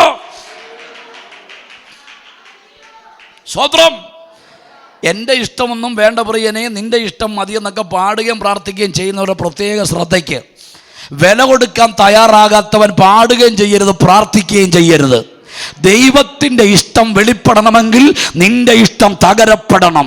നിന്റെ ഹിതം തകർക്കപ്പെടുന്നിടത്താണ് ദൈവത്തിൻ്റെ ഹിതം വെളിപ്പെടുന്നത്. ഇന്ന് പകൽ ഞാൻ പറയുന്നു, ദൈവത്തിൻ്റെ ഇഷ്ടമോ ദൈവത്തിൻ്റെ ഹിതമോ അതൊരു തകർച്ചയിലേക്ക് നമ്മളെ തള്ളിവിടത്തില്ല, അതൊരു വലിയ മഹത്വമായിരിക്കും. സ്തോത്രം. ഞാൻ വേഗം അതൂത് വിടാം. അപ്പോൾ ഇവൻ സൗഖ്യമായി കഴിഞ്ഞപ്പോൾ ഇവൻ്റെ സമുദായക്കാരങ്ങളെ ഭിക്ഷ എടുത്തുകൊണ്ടിരുന്നപ്പോൾ അവർക്ക് ആർക്കും ഇവനെ വേണ്ടായിരുന്നു. ശ്രദ്ധിച്ചോണേ, ഭിക്ഷ എടുത്തുകൊണ്ടിരുന്നപ്പോൾ ആർക്കും വേണ്ടായിരുന്നു. ആൾക്കാർ ചൂഷണം ചെയ്തപ്പോൾ ആർക്കും വേണ്ടായിരുന്നു. കാഴ്ച പ്രാപിച്ചപ്പോൾ ആൾക്കാർ ഇവൻ്റെ ഉത്തരവാദിത്വത്തിലേക്ക് വന്നിരിക്കുക. ചില വിടുതലുകൾ നടക്കുമ്പോൾ മറഞ്ഞു കിടക്കുന്ന ചിലതൊക്കെ തലയെടുപ്പോടെ പുറത്തു വരും. സ്തോത്രം.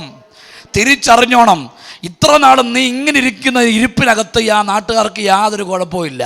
പക്ഷെ നിന്റെ കണ്ണ് തുറന്ന് നിന്റെ വ്യക്തിത്വത്തിന് മാറ്റമുണ്ടായാൽ, നിന്നിക്കൂടെ ചിലത് നടന്നാൽ, മറഞ്ഞു കിടക്കുന്ന ചിലത് തലയെടുപ്പോടെ പുറത്തു വരും. നഗമ്യാവും മതിൽ പണിയാൻ യെരൂശലേമിൽ ചെന്നപ്പോൾ മറഞ്ഞു കിടന്ന സൻബല്ലത്തും തോബിയാവും തലയെടുപ്പോടെ പുറത്തു വന്നതുപോലെ ഇന്ന് പകൽ വിടുതലിനെ തടയുന്ന മറഞ്ഞു കിടക്കുന്ന ചിലത് പത്തി പുറത്തു വരാതെ എന്നേക്കുമായി അതിനെ പിടിച്ചു കെട്ടാൻ. സ്തോത്രം. അത് മനസ്സിലാക്കണമെങ്കിൽ ഇന്നു മുതൽ ദൈവം നിങ്ങളുടെ മേലൊരു പ്രവൃത്തി ആരംഭിച്ചെങ്കിൽ മൗനമായിരിക്കുന്ന നിങ്ങളുടെ ഭർത്താവ് നിങ്ങളോട് വൈരാഗ്യബുദ്ധി പെരുമാറാൻ സാധ്യതയുണ്ട്. അടുത്ത് നിൽക്കുന്ന പലരും നിങ്ങളുടെ അകലാൻ സാധ്യതയുണ്ട്. ശക്തമായൊരു ദൈവപ്രവൃത്തി നിങ്ങളുടെ മേൽ വരുമ്പോൾ വെളിപ്പെടുന്ന മനസ്സിലാക്കണം, മനുഷ്യരുടെ രൂപത്തിൽ പിശാച് നിങ്ങളെടുക്കെ വരാൻ സാധ്യതയുണ്ട്. ശ്രദ്ധിച്ചേ, ഇവൻ്റെ സമുദായം ഇളകി വന്നിട്ട് ഇവൻ്റെ മാതാപിതാക്കളെ ചോദിച്ചു, ഇത് നിങ്ങളുടെ ചെറുക്കൻ തന്നെയാണോ?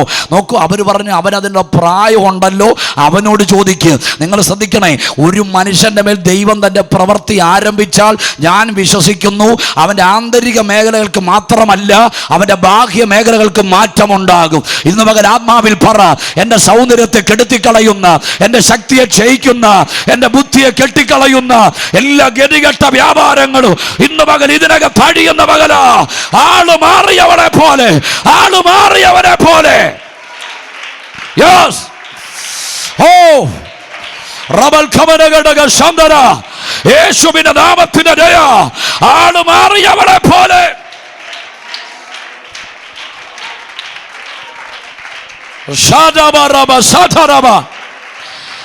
ഒരു ശക്തമായ ദൈവപ്രവൃത്തി, വ്യക്തിത്വങ്ങൾക്ക് മാറ്റമുണ്ടാക്കുന്ന ഒരു ശക്തമായ ദൈവപ്രവൃത്തി സംഭവിക്കട്ടെ. സ്തോത്രം. ഞാൻ വിശ്വസിക്കുന്നു, ബൈബിളിൻ്റെ അടിസ്ഥാനത്തിൽ ഞാൻ പ്രഖ്യാപിക്കുന്നത്, നമ്മിലൂടെ ദൈവം പ്രവർത്തിച്ചാലും നമ്മളിൽ ദൈവം പ്രവർത്തിച്ചാലും നമ്മുടെ വ്യക്തിത്വങ്ങൾക്ക് ഒരു മാറ്റം ഉണ്ടാവും. സ്തോത്രം. ചേട്ടനുണ്ട്, ഈ ഒറ്റ സാധനപ്പെട്ടി ഇങ്ങോട്ട് കയറി എന്തോ മുഖത്ത് എന്തോ തേരസായിരുന്നു അല്ലേ? അച്ഛൻ പ്രാർത്ഥിച്ചുകൊണ്ടിരിക്കുമ്പോൾ മുഖത്ത് എന്തോ ഒരു തേരസായിരുന്നു. ഈ ശൗല് കണ്ടോണ്ടിരുന്നൊരു കാഴ്ച, ഗോലിയാത്തിൻ്റെ തല കൊയ്തുകൊണ്ട് വരുമ്പോൾ ഈ ശൗല് അബ്നേർ ചോദിക്കുന്നു, അബ്നേർ ഈ വരുന്ന ചെറുപ്പക്കാരൻ ആരാണ്? സത്യത്തിൽ ആരാന്നറിയത്തില്ലേ? ഇനി അറിയാൻ രണ്ട് കാര്യം ഞാൻ പറയാം. ഈ തിരുമേനിക്കിടയ്ക്ക് ഭൂതം കയറും. തിരുമേനി ഭൂതമാണല്ലോ, സ്തോത്രമില്ല, അങ്ങനെ വചനെടുക്കും, തിരുമേനിയിൽ ഭൂതം കയറും. അപ്പോൾ ഭൂതം കയറുമ്പോൾ ഇതിനെ ഇറക്കാൻ ചെല്ലുന്ന ആരാ? ദാവീദാ. ഇറക്കിക്കഴിയുമ്പോൾ പുള്ളി നോക്കി, ഞാൻ എവിടാ നിൽക്കുന്നത്? അങ്ങനെ ഭൂതം പോയാൽ അങ്ങനെ, പിന്നെ ഭൂതത്തിന് പരിസരബോധമില്ല. അയ്യോ ഞാൻ അങ്ങനല്ലേ, ഞാൻ എവിടാ, എനിക്ക് എന്നാ പറ്റിയേ? മനസ്സിലാകുന്നുണ്ടോ? അപ്പോൾ ഇത് ഭൂതം പോയി കഴിയുമ്പം നേരെ കാണുന്ന ഈ ചെറുക്കൻ കിന്നരമായിട്ട് നിൽക്കുന്ന, അറിയാൻ വയ്യാണ്ടാണോ? അറിയാം. പടക്കളത്തിലോട്ട് പോയപ്പോൾ പടയങ്കിയും കൊടുത്തു വിട്ടതാ, ഇത് ഇട്ടുകൊണ്ട് പോടാ മോനെ എന്നും പറഞ്ഞു. പക്ഷെ കൊന്നിച്ച് തലയും കൊണ്ട് വരുമ്പോൾ ചോദിക്കുക, ഇവൻ ആരാണ്? സ്വോത്രം പറ. അറിയാൻ വയ്യാനിട്ടല്ല, ചില പ്രവൃത്തി നിന്നിക്കൂടെ വെളിപ്പെട്ടാൽ നീ ആള് മാറിയവളെ പോലാകും, ആള് മാറിയവനെ പോലാകും. ഇനി രണ്ട്, ശൗലൊരിക്കൽ ദൈവത്തിൻ്റെ അഭിഷേകം പ്രാപിച്ച് അങ്ങോട്ട് ചെല്ലുന്ന വരവിൽ പ്രവാചകന്മാരെല്ലാവരും ഇങ്ങോട്ട് വരിക. മനസ്സിലാകുന്നുണ്ടോ? ഇവനും അതിനകത്തോട്ട് ഓടിക്കേറിയപ്പോൾ ഇവനും എന്ത് ചെയ്തു? പ്രവരിച്ചെന്ന് എഴുതിയിരിക്കുന്നത്. ഇപ്പം നാട്ടുകാരെല്ലാം കൂടെ തല്ലാൻ വരുന്നൊരു വ്യക്തി CPM-മാരുടെ ജാഥ വരുമ്പോൾ അതിനകത്തോട്ട് ഓടിക്കേറിയാൽ, ആ ജാഥയ്ക്കകത്ത് കയറിയാൽ ഓട്ടോമാറ്റിക്കലി എങ്കിലെ വിളിച്ചു പോകും. സ്വോത്രം ഇല്ലേ? ജാഥയ്ക്കകത്ത് കയറിക്ക് വിളിക്കാതിരിക്കാൻ പറ്റുമോ? പ്രവാചകണത്തിലോട്ട് ഓടിക്കേറിയപ്പോൾ വചനം എഴുതിയിരിക്കുന്ന അവനും പ്രവചിച്ചു. അടുത്തത് ശൗൽ ആള് മാറിയവനെ പോലായി മാറി. വിശ്വസിക്കുന്നുണ്ടോ? ഒരന്ധത പരിഹരിക്കപ്പെട്ടപ്പോൾ അവൻ്റെ വ്യക്തിത്വത്തിന് മാറ്റമുണ്ടായാൽ, ഞാൻ ആത്മാവിൽ പറയാം, നിന്റെ തലമുറയുടെ മേലൊരു പ്രവൃത്തി വെളിപ്പെട്ടാൽ, നിന്റെ ഭാര്യയുടെ മേലൊരു പ്രവൃത്തി വെളിപ്പെട്ടാൽ, നിന്റെ ഭർത്താവിൻ്റെ മേൽ പ്രവൃത്തി വെളിപ്പെട്ടാൽ, നിന്റെ വ്യക്തിത്വങ്ങൾക്ക് പോലും മാറ്റം വരുത്താൻ കഴിയുന്നതാണ് ദൈവകൃപ എന്ന് വിശ്വസിക്കുന്നവരുണ്ടോ? കരമടിച്ചിട്ട് ദൈവത്തോട് പറ, ആ ഒരു മേഖല, ആ ഒരു മണ്ഡലം ഇന്ന് പകൽ ഇതിനകത്ത് തുറന്നു വരട്ടെ. സന്തോഷത്തോടെ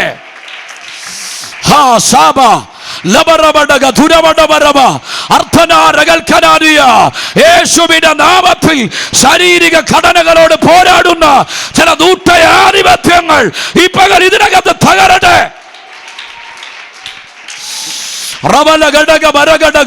വികൃത രൂപിയാക്കിയതിനെ മാറ്റുന്ന, നിന്നെ വിരൂപമാക്കി മാറ്റുന്ന ചില പാരമ്പരിക ശക്തികൾ ഈ പകൽ ഇതിനകത്ത് തകരുകയാ.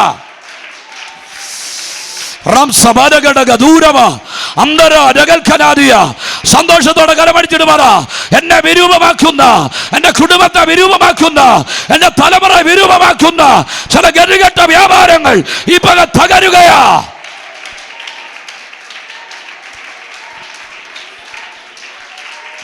Hallelujah, hallelujah, hallelujah. യേശുവിന്റെ നാമത്തിൽ ചില പാരമ്പര്യങ്ങൾ ബ്രേക്ക് ആകട്ടെ. സ്വോത്രം. ബൂസ്റ്റ് കലക്കി കൊടുത്തു, ഹോർലിക്സ് കലക്കി കൊടുത്തു, 50-50 ബിസ്ക്കറ്റ് കൊടുത്തു. പശുവിനെ കുടിപ്പിക്കുന്നതല്ല കുടിക്കുന്നത്, എന്നാലും ഉണങ്ങിയിരിക്കുക. സ്വോത്രമില്ല. പ്രാർത്ഥിച്ച് പച്ചവെള്ളം കൊടുക്കാൻ മനസ്സുണ്ടോ? സ്വോത്രമില്ല. പ്രാർത്ഥിച്ച് പച്ചവെള്ളം കൊടുത്താലും വിടുതല. പണ്ടൊരു ദൈവദാസയെക്കുറിച്ച് ഞാൻ കേട്ടിട്ടുണ്ട്. ഭർത്താവ് മരിച്ചുപോയി, 3 പെമ്മക്കളാ. പാല് മേടിച്ചു കൊടുക്കാൻ പൈസ ഇല്ല. ഈ അമ്മ എന്നും രാവിലെ ചെയ്യുന്ന ഒരു ഗ്ലാസ് പച്ചവെള്ളം എടുത്ത് വെച്ച് കർത്താവിനോട് പറയും, കർത്താവേ, ഒരു പാലിനകത്ത് എന്തെല്ലാം ഗുണമുണ്ടോ അതെല്ലാം ഈ പച്ചവെള്ളത്തിനകത്തുണ്ടാകട്ടെ. അങ്ങനെ പറഞ്ഞ കുഞ്ഞുങ്ങളെ കുടിപ്പിച്ചു. പിന്നെ ചരിത്രം എഴുതി വെച്ചിരിക്കുന്നത്, ഈ വാതിലൊന്നും പോലെ ഒരു കൊച്ചിന് കയറി വരാൻ ഒരു സ്വോത്രം പറഞ്ഞില്ല. നമ്മളിവിടെ 50-50 ബിസ്ക്കറ്റും ഹോർലിക്സും ബൂസ്റ്റും എല്ലാം കൂടി ഇട്ട് കലക്കി പശുവിനെ കുടിപ്പിക്കുന്ന ഒരു കൊച്ചിനെ കുടിപ്പിക്കുക. അത് കുടിച്ച് മെലിഞ്ഞു വരിക. ഈ ചിലത് മെലിയുന്നതിനകത്ത് കാര്യമുണ്ട്, ചിലത് വണ്ണം വെക്കുന്നതിനകത്തും കാര്യം സ്വോത്രമില്ല. പക്ഷേ എനിക്കൊന്നും കഴിക്കാനും വയ്യ, പക്ഷേ ഞാൻ ഡെയിലി എന്ത് ചെയ്യുക? അതൊരു കുഴപ്പമുണ്ട്. ചിലത് പെൻസിൽ പോലെ ഇരിക്കുന്നത്, പക്ഷേ 8 പൊറോട്ടയും 15 ബുൾസയും ഒരു ഏത്തപ്പഴം ഒരു കട്ടൻ കാപ്പി. നമ്മളൊക്കെ ഇവനിതെല്ലാം കൂടെ എങ്ങോട്ടാണ്? ആവിയായിട്ട് പോവാണ്. ഇതിൻ്റെ പുറകിൽ ഒരു വ്യാപാരമുണ്ട്. മനസ്സിലാകുന്നുണ്ടോ? അപ്പം കണ്ടമാനം കഴിക്കുന്നതിനും കഴിക്കാത്തതിൻ്റെ പുറകിലും എന്തോ ഉണ്ട്.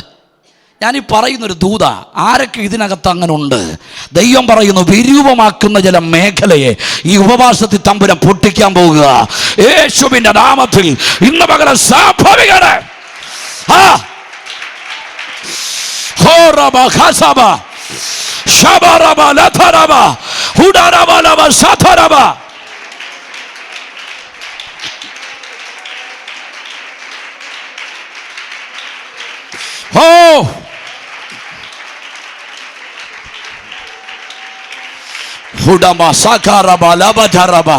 അലങ്കോലപ്പെട്ട് കിടന്ന ഇസ്രായേലിന്റെ ചരിത്രം മാറ്റി അവരെ അലങ്കാരമാക്കി മാറ്റിയ ദൈവത്തിന്റെ കര ഇന്ന് പകരം ഇതിനകത്ത് ചലിക്കട്ടെ. അലങ്കോലപ്പെട്ട് കിടക്കുന്ന ചില കുടുംബ പശ്ചാത്തലങ്ങൾക്കകത്ത് ചില അലങ്കാരങ്ങൾ വ്യാപരിക്കട്ടെ.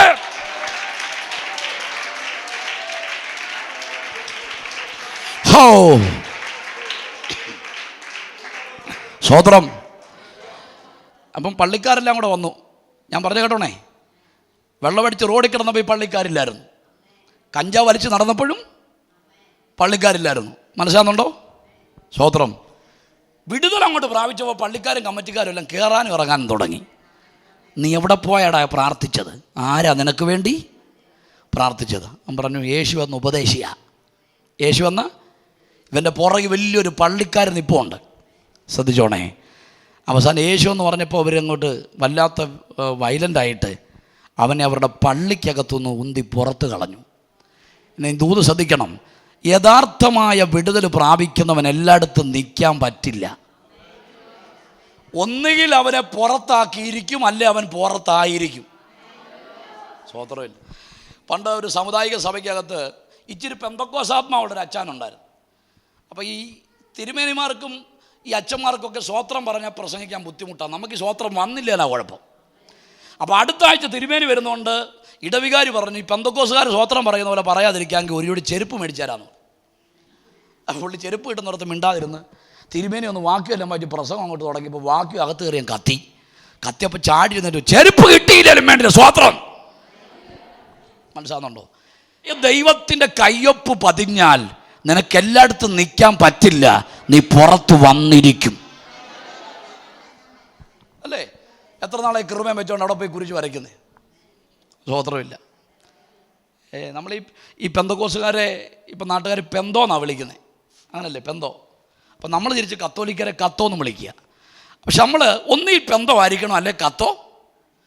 വിഷയം വരുമ്പോൾ പെന്തോയും, അല്ലാത്തപ്പോൾ കത്തോയും. സ്വോത്രമില്ല. ദൈവാത്മാ ചുമ്മാ പറയിപ്പിക്കുകയില്ലെന്ന് എനിക്കറിയാം. സ്തോത്രം. ഇതാണ് ലവദക്യ സഭയുടെ ഗതികേട്. പെന്തക്കോസുകാരനുമല്ല, കത്തോലിക്കനുമല്ല. വിഷയം വരുമ്പോൾ പെന്തോയും, വിഷയം വരാത്തപ്പം നിങ്ങൾ മിണ്ടുന്നില്ല. മരുഭൂമിയിലെ പാട്ടങ്ങനെ, ഫറവോന് ഞാനീ, പക്ഷെ മനസ്സുകൊണ്ട് ഫറവോൻ്റെ എടുക്കല. ശരീരം കൊണ്ട് മരുഭൂമിയിലാണെങ്കിലും മനസ്സുകൊണ്ട് എവിടാ?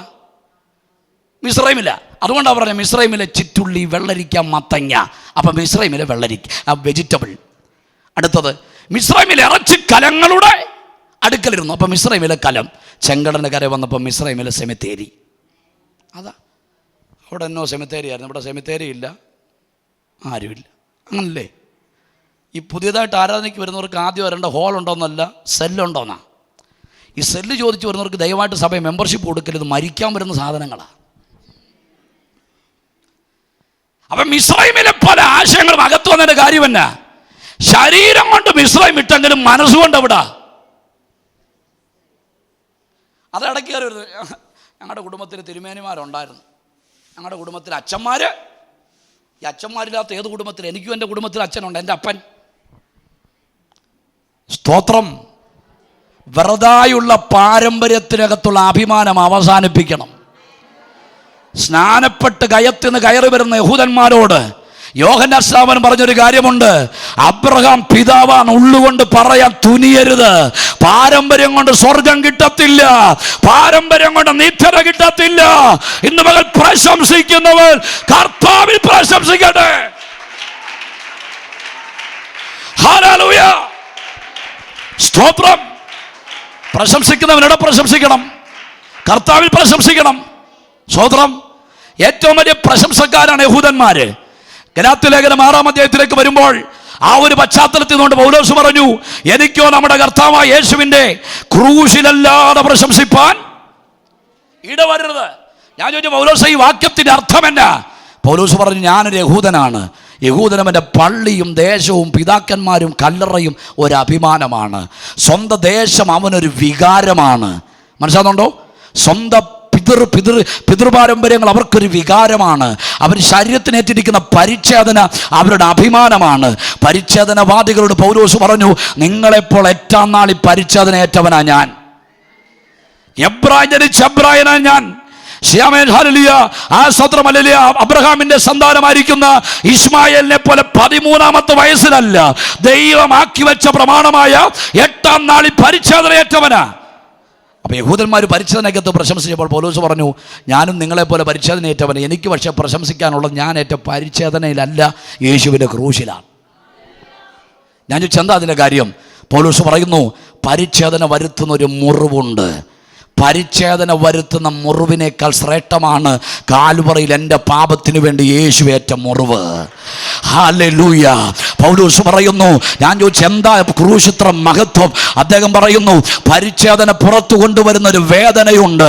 പരിച്ഛേദന വരുത്തുന്ന വേദനയേക്കാൾ ശ്രേഷ്ഠമാണ് എനിക്ക് വേണ്ടി കാൽവറിയുടെ കുലക്കളത്തിൽ എൻ്റെ കർത്താവേറ്റ വേദന. പൗലോസ് പറയുന്നു, എന്താ ക്രൂശിന്റെ പ്രശംസ? പൗലോസ് പറയുന്നു, പരിച്ഛേദന വരുത്തുകൊണ്ടുവരുന്ന ചില രക്തരൂക്ഷിതമായ സന്ദർഭമുണ്ട്. പക്ഷെ പരിച്ഛേദന സമ്മാനിച്ച രക്തത്തേക്കാൾ ശ്രേഷ്ഠമാണ് കാൽവറിയിൽ എനിക്ക് വേണ്ടി ഒഴുക്കിയ യേശുവിൻ്റെ രക്തം. സ്തോത്രം. നമുക്ക് പ്രശംസിക്കാനുള്ളത് യേശുവിലാണ്, നമുക്ക് അഭിമാനിക്കാനുള്ളത് യേശുവിലാണ്. ഇന്ന് ഞാൻ വിളിച്ചു പറയുന്നു, പാരമ്പര്യത്തിൽ പ്രശംസിക്കരുത്. വിശ്വാസത്തിന് വേണ്ടി ഇറങ്ങിയാൽ ഇറങ്ങിയതായിരിക്കണം. മനസ്സിലാകുന്നുണ്ടോ? ഇതിൻ്റെ പേരിൽ എന്തൊക്കെ നട്ടങ്ങൾ വന്നാലും അതിനെല്ലാം ഉത്തരവാദി എൻ്റെ ദൈവമാണ്. സ്തോത്രം. അപ്പം ഞാൻ ദൂതം പറയാൻ പറയേ. അപ്പോൾ പള്ളിയിൽ നിന്ന് തള്ളി പുറത്ത് കളഞ്ഞപ്പോൾ യേശു അടുക്ക വന്നു. യേശു അടുക്ക വന്ന് എന്തിനാ കരയുന്നേ? അവൻ പറഞ്ഞു, പള്ളിയിൽ നിന്ന് എന്നെ പുറത്താക്കി. യേശു പറഞ്ഞു, നീ എന്നെ വിശ്വസിക്കുന്നുണ്ടോ? ഈ പള്ളിക്കാർ തരാത്ത വിടുതൽ ഞാൻ നിനക്ക് തരാം. സ്തോത്രം. എല്ലാ ആഴ്ചയിലും കുരിശും വരച്ച് മെഴുകുതിരിയും കത്തിച്ചു പോകുന്ന ഇടപാട് തരാത്ത വിടുതൽ ഞാൻ നിനക്ക് തരാം. യേശു ഇതിനകത്തും ചിലരെ വിളിക്കുക. ശ്രദ്ധിക്ക്. അവൻ പറഞ്ഞു, ഞാൻ അങ്ങിൽ വിശ്വസിക്കുന്നു. അവനെ അങ്ങോട്ട് മാറ്റി നിർത്തി യേശു 10-ാം അധ്യായം പഠിപ്പിക്കുമ്പോൾ പ്രാർത്ഥിക്കുന്നവൻ അറിയണം, 9-ാം അധ്യായത്തിൽ നഷ്ടപ്പെട്ടു പോയ 2 കാര്യങ്ങളെ 10-ൽ യേശു അവന് മടക്കി നൽകി. എന്താണ് നഷ്ടപ്പെട്ടത്? ആരാധനയ്ക്ക് കടന്നു ചെല്ലാൻ കഴിയാതെ അവന് മുമ്പിൽ പള്ളിയുടെ വാതിലടഞ്ഞപ്പോൾ യേശു പറഞ്ഞു, അടയ്ക്കപ്പെട്ട പള്ളിയുടെ വാതിൽ കണ്ട് നിരാശപ്പെടേണ്ട, ഞാൻ ആടുകളുടെ വാതിലാകുന്നു. സ്തോത്രം. മാർഗനിർദ്ദേശം പറയണ്ട, ഉപദേശം പറഞ്ഞു കൊടുക്കണ്ട. സഭയുടെ ഇടയന്മാർ അവൻ്റെ മുൻപിൽ വഴിമാറിയപ്പോൾ യേശു പറഞ്ഞു, നിന്റെ മുൻപിൽ കണ്ണടച്ചു പോയ, നിന്നെ തള്ളിപ്പറഞ്ഞ ഇടയന്മാരെ ഓർത്ത് നീ ഭാരപ്പെടേണ്ട. ആടുകൾക്ക് വേണ്ടി ജീവനെ കൊടുക്കുന്ന നല്ല ഇടയൻ ഞാനാകുന്നു. നിങ്ങൾക്ക് എന്ത് നഷ്ടപ്പെട്ടിട്ടുണ്ടോ ആ നഷ്ടപ്പെട്ട സ്ഥാനത്ത് യേശുവിനെ പ്രതിഷ്ഠിക്കണം. സ്തോത്രം. സ്തോത്രം. അവൻ നമ്മുടെ നിറവാണ്. നമ്മുടെ ജീവിതത്തിൽ ആരാധിച്ചവർ എന്ത് നഷ്ടപ്പെട്ടിട്ടുണ്ടോ അതെല്ലാം ക്രിസ്തുവിൻ്റെ നിറവ് കൊണ്ട് പരിഹരിക്കപ്പെടും. ശ്രദ്ധിച്ചു കേൾക്കണം. അവൻ അങ്ങോട്ട് മാറ്റി നിർത്തി യേശു ഇത് പഠിപ്പിക്കുമ്പോൾ സ്വാഭാവികമായിട്ടും ഇതിൻ്റെ പുറകിലൊരു വെല്ലുവിളിയുണ്ട്. എന്താ? ഇവിടെ ഇരിക്കുന്ന ദൈവമക്കൾ അറിയണം, നിങ്ങൾ പലതും വിട്ടിട്ട് പോന്നാലും നിങ്ങളുടെ പുറകിലൊരു വെല്ലുവിളിയുണ്ട്. സോദരം. ആ പോരാട്ടം നിങ്ങളെ കിട്ടിയില്ലെങ്കിൽ നിങ്ങളുടെ മക്കളെ ടാർഗറ്റ് ചെയ്യും. ഇപ്പോൾ സംഭവിച്ചുകൊണ്ടിരിക്കുക. കത്തോലിക്കെന്ന് വന്നപ്പോൾ നമ്മൾ ഇതെല്ലാം എറിഞ്ഞു, നമ്മുടെ പിള്ളേരുടെ കല്യാണാലയം വന്നപ്പോൾ അവിടുന്ന് വരിക. അതൊന്നും പറ്റിയില്ല. പിശാച് ആരെങ്കിലും കൊണ്ട് നമ്മുടെ പിള്ളേരെ സ്നേഹിപ്പിച്ചു പറയും, എന്ത് ചെയ്യണം? പിന്നെ മാതാപിതാക്കളെ മുൾമന നടത്താൻ വേണ്ടി പറയും, കെട്ടിച്ചെന്നില്ല ഞാൻ പോയി അങ്ങ് ചത്തുകളെ വന്നു. നഷ്ടപ്പെടേണ്ടൊരു നോർത്ത് അങ്ങ് കെട്ടുക. ഇനി അങ്ങനെ കെട്ടാൻ താല്പര്യമുള്ളവരോട് എൻ്റെ ഒരു ചോദ്യം, അപ്പം പെന്തക്കോസിലാണ് നമ്മൾ, സ്നേഹിച്ചവൻ കത്തോലിക്കനാണ്. അപ്പം അവർ പറഞ്ഞു പെന്തക്കോസ് വിട്ടേച്ച് അങ്ങോട്ട് വരണം, കത്തോലിക്കോട്ട് വരണം. സ്വതന്ത്രം. അപ്പം നമ്മൾ ചോദിക്കണം, അവനെ ഇങ്ങോട്ട് പിടിപ്പിക്കാവോ? അത് പറ്റത്തില്ല. അവരുടെ ഡാഡി സമ്മതിക്കുകയല്ല, പക്ഷെ നമ്മുടെ ഡാഡി സമ്മതിക്കും. സ്തോത്രം. നമ്മുടെ ഡാഡി പറഞ്ഞേ, നിങ്ങളങ്ങനെ പോകാനല്ല പറഞ്ഞേ. നിങ്ങൾ ചിന്തിക്കണം, നമ്മൾ വലിച്ചെറിഞ്ഞതൊന്നും നമ്മളെ വിട്ടിട്ടില്ല. നമ്മളെ കിട്ടിയില്ലെങ്കിൽ നമ്മുടെ തലമുറ അത് തൊടാൻ സാധ്യതയുണ്ട്. പക്ഷെ ഈ പകൽ തൻ്റെ ഇടത്തോട് പറയണം, ഞാൻ വലിച്ചെറിഞ്ഞതൊന്നും, ഞാൻ വിട്ടിട്ട് പോകുന്നതൊന്നും എൻ്റെ തലമുറയെ തൊടാൻ പിശാച് ഞാൻ അനുവദിക്കത്തില്ല. യേശുവിന്റെ നാമത്തിൽ ജയം. അഭിഷേകത്തോട് പറ, ഞാൻ വലിച്ചെറിഞ്ഞ പാരമ്പര്യം എൻ്റെ തലമുറയെ തൊടത്തില്ല. സ്തോത്രം. ദൂരാസമഭൂമിയിൽ ദാര്യാവേശ രാജാവ് സ്വർണം കൊണ്ടൊരു ബിംബം ഉണ്ടാക്കി വെച്ചേക്കാം. നെബൂഖദ്നേസർ സ്വർണം കൊണ്ടാ ബിംബം. സത്യമായിട്ടും നമ്മൾ അന്നത്തെ കാലത്തുണ്ട്, നമുക്ക് വണങ്ങാൻ പറ്റിയില്ല. നമ്മൾ ഇന്നത്തെ കാലത്തെ വെച്ച് അവിടെ പോയി അതിൻ്റെ കൂടെ സെൽഫിയെങ്കിലും എടുക്കുകയല്ലേ? എടുക്കുകയല്ലേ? വണങ്ങാനോ പറ്റുന്നില്ല, എന്നാൽ പിന്നെ ദൂരാസമഭൂമിയിൽ നിന്നൊരു സെൽഫി. ഞാൻ കോട്ടയം പാമ്പാടിയിലാണ് താമസിക്കുന്നത്. പാമ്പാടിക്ക് അടുത്ത സ്ഥലമാണ് പുതുപ്പള്ളി. പുതുപ്പള്ളിക്കൊരു വിശുദ്ധനെ കൂടെ കിട്ടിയ കാര്യം നിങ്ങൾ വായിച്ചറിഞ്ഞിരിക്കുമല്ലോ. സ്തോത്രം. അപ്പം നമ്മുടെ പാഷന്മാരും പുതുപ്പള്ളി കൂടെ പോയി ഉമ്മൻചാണ്ടിയുടെ കല്ലറ കാണാൻ പോകുമ്പോൾ കുരിശ് വരയ്ക്കാനും പറ്റില്ല, പക്ഷേ അവിടെ നിന്ന് കല്ലറയോടൊപ്പം ഉമ്മൻചാണ്ടിയുടെ സെൽഫി. സ്തോത്രം. അപ്പം ഞാൻ പറഞ്ഞത്, ഈ ദൂരാശ്രമവും ഈ സ്വർണത്തെ കൊണ്ട് ബിംബം ഉണ്ടാക്കിയപ്പോൾ അതിനൊരു പഞ്ചായത്തിൽ പോലും എബ്രായ ബാലന്മാർ ചെല്ലാതെ മാറി നിൽക്കുമ്പോൾ ഞാൻ ചോദിച്ചു, എല്ലാവരും വന്ന് വണങ്ങുന്നില്ല, നിങ്ങളെന്നാ വണങ്ങാത്തേ? അപ്പം ശദ്രക്കനോട്, അനീഷേ, ഈ നിൽക്കുന്ന ദേശം ഏതാണെന്നറിയാവോ? ഞങ്ങളുടെ പൂർവികനായിരിക്കുന്ന അബ്രഹാം വലിച്ചെറിഞ്ഞ ദേശത്തേക്കാണ് പിശാച് ഞങ്ങളെ കൊണ്ട് നിർത്തിച്ചിരിക്കുന്നത്. ഞങ്ങളുടെ വല്യപ്പൻ വലിച്ചെറിഞ്ഞ സാധനത്തെയാണ് കാലോചിതമായി പരിഷ്കരിച്ച് സ്വർണം പൂശി നിർത്തിയിരിക്കുന്നത്. ഞങ്ങൾ വലിച്ചെറിഞ്ഞതിനെ, ഞങ്ങളുടെ പിതാവ് തള്ളിക്കളഞ്ഞതിനെ ഞങ്ങളുടെ മുമ്പിൽ പ്രതിഷ്ഠിച്ചിരിക്കുമ്പോൾ ആ തലമുറ പറയുക, ഞങ്ങൾ സേവിക്കുന്ന ദൈവം ഞങ്ങളെ വിടുവിച്ചാലും ഇല്ലെങ്കിൽ രാജാവ് നിർത്തിയ ഈ ബിംബത്തെ ഞങ്ങൾ വണങ്ങത്തില്ല. സ്തോത്രം. ഹല്ലേലൂയ. വെളിപ്പാടോടെ ജീവിച്ചോണം. നമ്മുടെ പിതാക്കന്മാർ വലിച്ചെറിഞ്ഞതിലേക്ക് നമ്മുടെ തലമുറയെ തിരികെ കൊണ്ട് കെട്ടാൻ കടന്നു വരുന്ന ഇങ്ങനെയുള്ള ഗതികെട്ട വ്യാപാരത്തെ അഭിഷേകമുള്ള നീ ബ്രേക്ക് ചെയ്തോണം. രാത്രിയുടെ നിശബ്ദതയിൽ തലമുറയുടെ ഉറങ്ങിക്കിടക്കുമ്പോൾ തലേ കൈവച്ച് പറയണം, ഞാൻ വലിച്ചെറിഞ്ഞതുമൊന്നും എൻ്റെ തലമുറയെ തൊടാൻ ഞാൻ അനുവദിക്കത്തില്ല. ഇത് പിശാചിനുള്ള തലമുറയല്ല, ഇത് ആരാധിക്കുന്ന തലമുറയാ, ഇത് അഭിഷേകമുള്ള തലമുറയാ, ഇത് ദൈവത്തിന്റെ വകയാ, ഇത് ഞാൻ പിശാചിന് കൊടുക്കത്തില്ല. Hallelujah, hallelujah. ചില വെല്ലുവിളികൾ മാറിപ്പോകട്ടെ.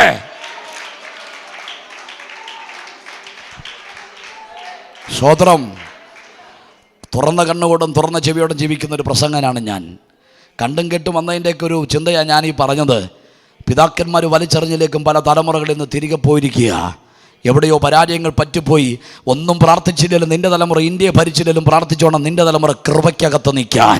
ആമേൻ. നിൻ്റെ തലമുറയ്ക്ക് വെച്ചു മാറാൻ കോടികളുടെ സ്വത്തില്ലേലും നിൻ്റെ കണ്ണടയുന്നതിനും ഈ ബൈബിൾ എടുക്കുന്ന ഒരു തലമുറ നിൻ്റെ കുടുംബത്തിനകത്തുണ്ട്. നീ രക്ഷപ്പെട്ടു പോയി. ഇന്ന് വക ദൈവത്തോട് പറ, എൻ്റെ തലമുറ കളക്ടറായില്ലേലും, എൻ്റെ തലമുറ ഇന്ത്യയെ ഭരിച്ചില്ലേലും, എൻ്റെ തലമുറ അഭിഷേകമുള്ള തലമുറ, എൻ്റെ തലമുറ പ്രാർത്ഥിക്കുന്ന തലമുറ. സ്തോത്രം. ഹല്ലേലൂയ. എനിക്ക് തിമോത്തിയോസിൻ്റെ അമ്മയെ വലിയ ഇഷ്ടമാണ്. തിമോത്തിയോസിൻ്റെ അമ്മയെ വലിയ ഇഷ്ടമാണ്. ഇവരുടെ കല്യാണം ഒരു സങ്കര കല്യാണമായിരുന്നു. സ്നേഹിച്ചായിരിക്കണം, അല്ലെ പിന്നെ പുള്ളിയെ കെട്ടുമോ? പുള്ളി അപ്പൻ എവനും അമ്മ യഹൂദാശ്രീയും, അങ്ങനെ എഴുതിയിരിക്കുന്നത്. സ്കൂളിച്ചുകൊണ്ട് ചേർക്കുമ്പോൾ സ്വാഭാവികമായിട്ട് ഏത് അഡ്രസ്സാണ് വെക്കണ്ടേ? അപ്പൻ്റെ അഡ്രസ്സല്ലേ വെക്കണ്ടേ? യവനായ പശ്ചാത്തലത്തിലത്തെ വളർത്തിക്കൊണ്ട് വരണ്ടേ? പക്ഷേ ഈ അമ്മ എന്താ ചെയ്യുന്നറിയാവോ? എബ്രായ സംസ്കാരത്തിനകത്ത് ഈ ചെറുക്കനെ വളർത്തുക. സ്തോത്രം. ഞാൻ ചോദിച്ചെന്നാ? അവൾ പറഞ്ഞു, ഈ സംസ്കാരത്തിനകത്താണ് പ്രമാണമുള്ളത്, ഈ സംസ്കാരത്തിനകത്താണ് ആരാധനയുള്ളത്, ഇതിനകത്താണ് പുത്രത്വമുള്ളത്, ഇതിനകത്താണ് വീണ്ടെടുപ്പുകാരനായ ക്രിസ്തുവുള്ളത്, ഇതിനകത്താണ് പിതാക്കന്മാരുള്ളത്. അതുകൊണ്ട് ഞാൻ ആത്മാവിൽ പറയുന്നു, കോടീശ്വരന്മാരായ സ്വന്തക്കാരുള്ളപ്പോഴും കൃപ കളയുന്ന ഒരൊറ്റ വീട്ടിൽ നിന്റെ സന്തതിനെ അയക്കരുത്. എവിടെ പോയി പിള്ളേര്? ഞങ്ങൾക്ക് പോകാൻ പറ്റില്ല കല്യാണത്തിന്, ഞങ്ങൾ പിള്ളേരെ വിട്ടച്ച് ഞങ്ങൾ വന്നിരിക്കുക. എന്താ നമ്മൾ പോകാൻ തന്നെ യോഗമടക്കുന്ന പാവാന്നറിയാം. അപ്പം നമ്മളെന്ത് ചെയ്തു? പിള്ളേരെ കല്യാണത്തിന് വിട്ടച്ചാൽ നമ്മളുടെ ഒന്ന് വിക്ടറിയും കാൽവറിയും പറയണേ. ഞാൻ പറയുന്നു, നമുക്ക് പോകാൻ പറ്റാത്ത ഒരിടത്തും നമ്മുടെ പിള്ളേരെ വിടരുത്. സ്തോത്രം, സ്തോത്രം. അത് 28 കെട്ടോ മാമോദിസയോ സ്തോത്രം അല്ലെങ്കിൽ ഞായറാഴ്ച കല്യാണമോ ഒക്കെ ആണെങ്കിലും ഞാൻ പറയുന്നു, നിന്റെ കൃപ കളയുന്നിടത്ത് നീ കാലു വയ്ക്കരുത്. നിന്റെ അഭിഷേകം നഷ്ടപ്പെടുത്തെടുത്ത്, നിന്റെ ആത്മീയതയെ തുരങ്കം വയ്ക്കുന്നിടത്ത് നീ കാലു വയ്ക്കരുത്. നീ കൃപയുള്ള ദൈവത്തിന്റെ പൈതല. എത്ര പേർക്ക് സന്തോഷമുണ്ട്? നമ്മുടെ തലമുറ കൃപയ്ക്കകത്ത് വളരണം. നമ്മുടെ തലമുറ പ്രമാണമുള്ള തലമുറയായിരിക്കണം. വന്നതൊന്നും നമ്മളെ വിട്ടിട്ടില്ലതേ. ഇവൻ്റെ പുറകിൽ ഇവൻ്റെ മതമണ്ഡലം നിൽക്കുമ്പോൾ ഇവൻ കാണാത്തൊരു മേഖല യേശു കണ്ടേച്ചു പറഞ്ഞു, യോഹന്നാൻ 10:10, അറുപ്പാനും മുടിപ്പാനും മോഷ്ടിപ്പാനും അല്ലാതെ കള്ളൻ വരുന്നില്ല. മുൻപിൽ പൈശാചിക ശക്തിയുടെ വ്യാപാരം, പുറകിൽ മതമണ്ഡലത്തിൻ്റെ വ്യാപാരം, ഇതിൻ്റെ രണ്ടിനെ നടുക്ക് നിൽക്കുന്ന ഇവനെ കണ്ട് യേശു പറഞ്ഞു, എൻ്റെ കരത്തിൽ നിന്ന് ആർക്കും പിടിച്ചു പറിക്കാൻ പറ്റത്തില്ല. ഇന്ന് വക തൻ്റെ ഇടത്തോട് പറ, എത്ര വെല്ലുവിളിയുള്ള ദേശത്താണ് നീ പാർക്കുന്നതെങ്കിൽ ആരെങ്കിലും വാഗ്ദത്തം അവസാനിച്ചിട്ടില്ലെങ്കിൽ ആർക്കും നിന്നെ അവസാനിപ്പിക്കാൻ കഴിയത്തില്ലെന്നുള്ള പ്രഖ്യാപനം ഈ ദൂതിൽ കൂടെ ദൈവം കൈമാറുമ്പോൾ കരമടിച്ചിട്ട് പറ, ഈ കരത്തിൽ ആർക്കും എന്നെ പിടിച്ചു പറിക്കാൻ കഴിയത്തില്ല.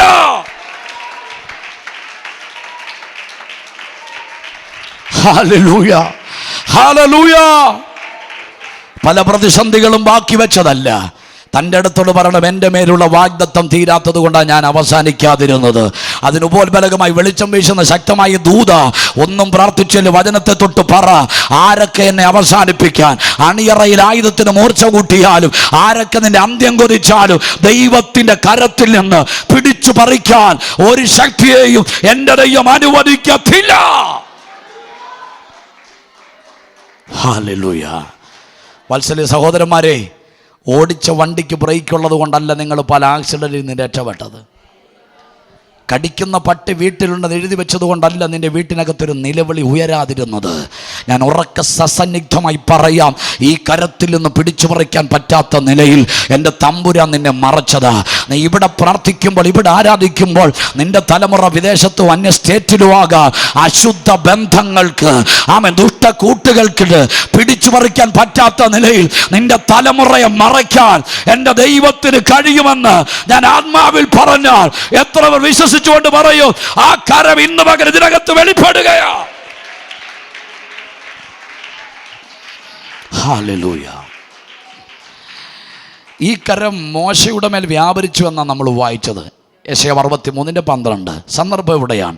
ചെങ്കടലിൻ്റെ കരയിൽ നിൽക്കുന്ന മോശയുടെ കരത്ത് ദൈവം തൻ്റെ കൈവച്ചിരിക്കുന്നു. പക്ഷേ ഞാൻ ബൈബിൾ പഠിച്ചു വന്നപ്പോൾ എനിക്ക് മനസ്സിലായി, ചെങ്കടലിൻ്റെ കരയിൽ മാത്രമല്ല മോശ എന്ന അതുല്യ പ്രതിഭയെ നമ്മൾ എവിടെല്ലാം കാണുന്നുണ്ടോ അവിടെല്ലാം ദൈവത്തിൻ്റെ കരം മോശയോടൊപ്പം വ്യാപരിച്ചു. അതിൻ്റെ വിശദീകരണം പറഞ്ഞ് നമുക്ക് ഒരുമിച്ച് പ്രാർത്ഥിക്കാം. യഹൂദനുമായിട്ട് ബന്ധപ്പെട്ട 3 പ്രവാസങ്ങൾ ബൈബിളിൽ കൊടുത്തിട്ടുണ്ട്. അതിലൊന്നാമത്തെ പ്രവാസം ഈജിപ്ഷ്യൻ പ്രവാസം, രണ്ടാമത്തെ പ്രവാസം അശ്വര പ്രവാസം, മൂന്നാമത്തെ പ്രവാസം ബാബിലോണിയ പ്രവാസം. ഇസ്രായേൽ ഏറ്റവും കൂടുതൽ തകർക്കപ്പെട്ട ഒരു ഗതിയും പരഗതിയും ഇല്ലാതെ നാളെയുടെ നീളയിൽ ഒരു ജനതയായിട്ട് പുറത്തു വരുമോന്ന് പോലും ചിന്തകൾ നഷ്ടപ്പെട്ട് അധ്വാനത്തിന് കൂലിയില്ലാതെ പിടഞ്ഞു മരിക്കുന്ന ദേഹങ്ങളെ കണ്ട് കണ്ണുകടച്ച് മാംസവും രക്തവും വിയർപ്പും കണ്ണുനീരുമെല്ലാം മരുഭൂമിക്ക് വളമാകുന്ന ഒരു 400 വർഷത്തിൻ്റെ ഗതികെട്ട ചരിത്രം. അടികൊണ്ട് മർദ്ദിക്കപ്പെട്ട് നിൽക്കുന്ന ഒരു യഹൂദനെ ഇങ്ങോട്ട് മാറ്റി നിർത്തി ഞാൻ ചോദിച്ചു, എന്തിനാ കരയുന്നേ? ഇന്ന് ആ മനുഷ്യൻ ജീവിച്ചിരിപ്പുണ്ട് പറയും, ഞങ്ങളുടെ യോസപ്പച്ചാനുണ്ട്, ഞങ്ങൾക്ക് ഈ അവസ്ഥയൊന്നും വരികയില്ല. ഞാൻ ചെന്നെ പറ്റി വചനം എഴുതി വെച്ചിരിക്കുന്നു, യോസഫിനെ അറിയാത്തൊരു ഫറവോൻ ഇവരെ ഭരിക്കാൻ തുടങ്ങി. ജനത്തോട് യോസഫിനെ അറിയാത്ത ഫറവോൻ നിന്നെ ഭരിച്ചാലും വാഗ്ദത്തമുള്ള നിന്നെ അറിയുന്നൊരു ദൈവം നിനക്ക് വേണ്ടി സ്വർഗത്തിലുണ്ട്.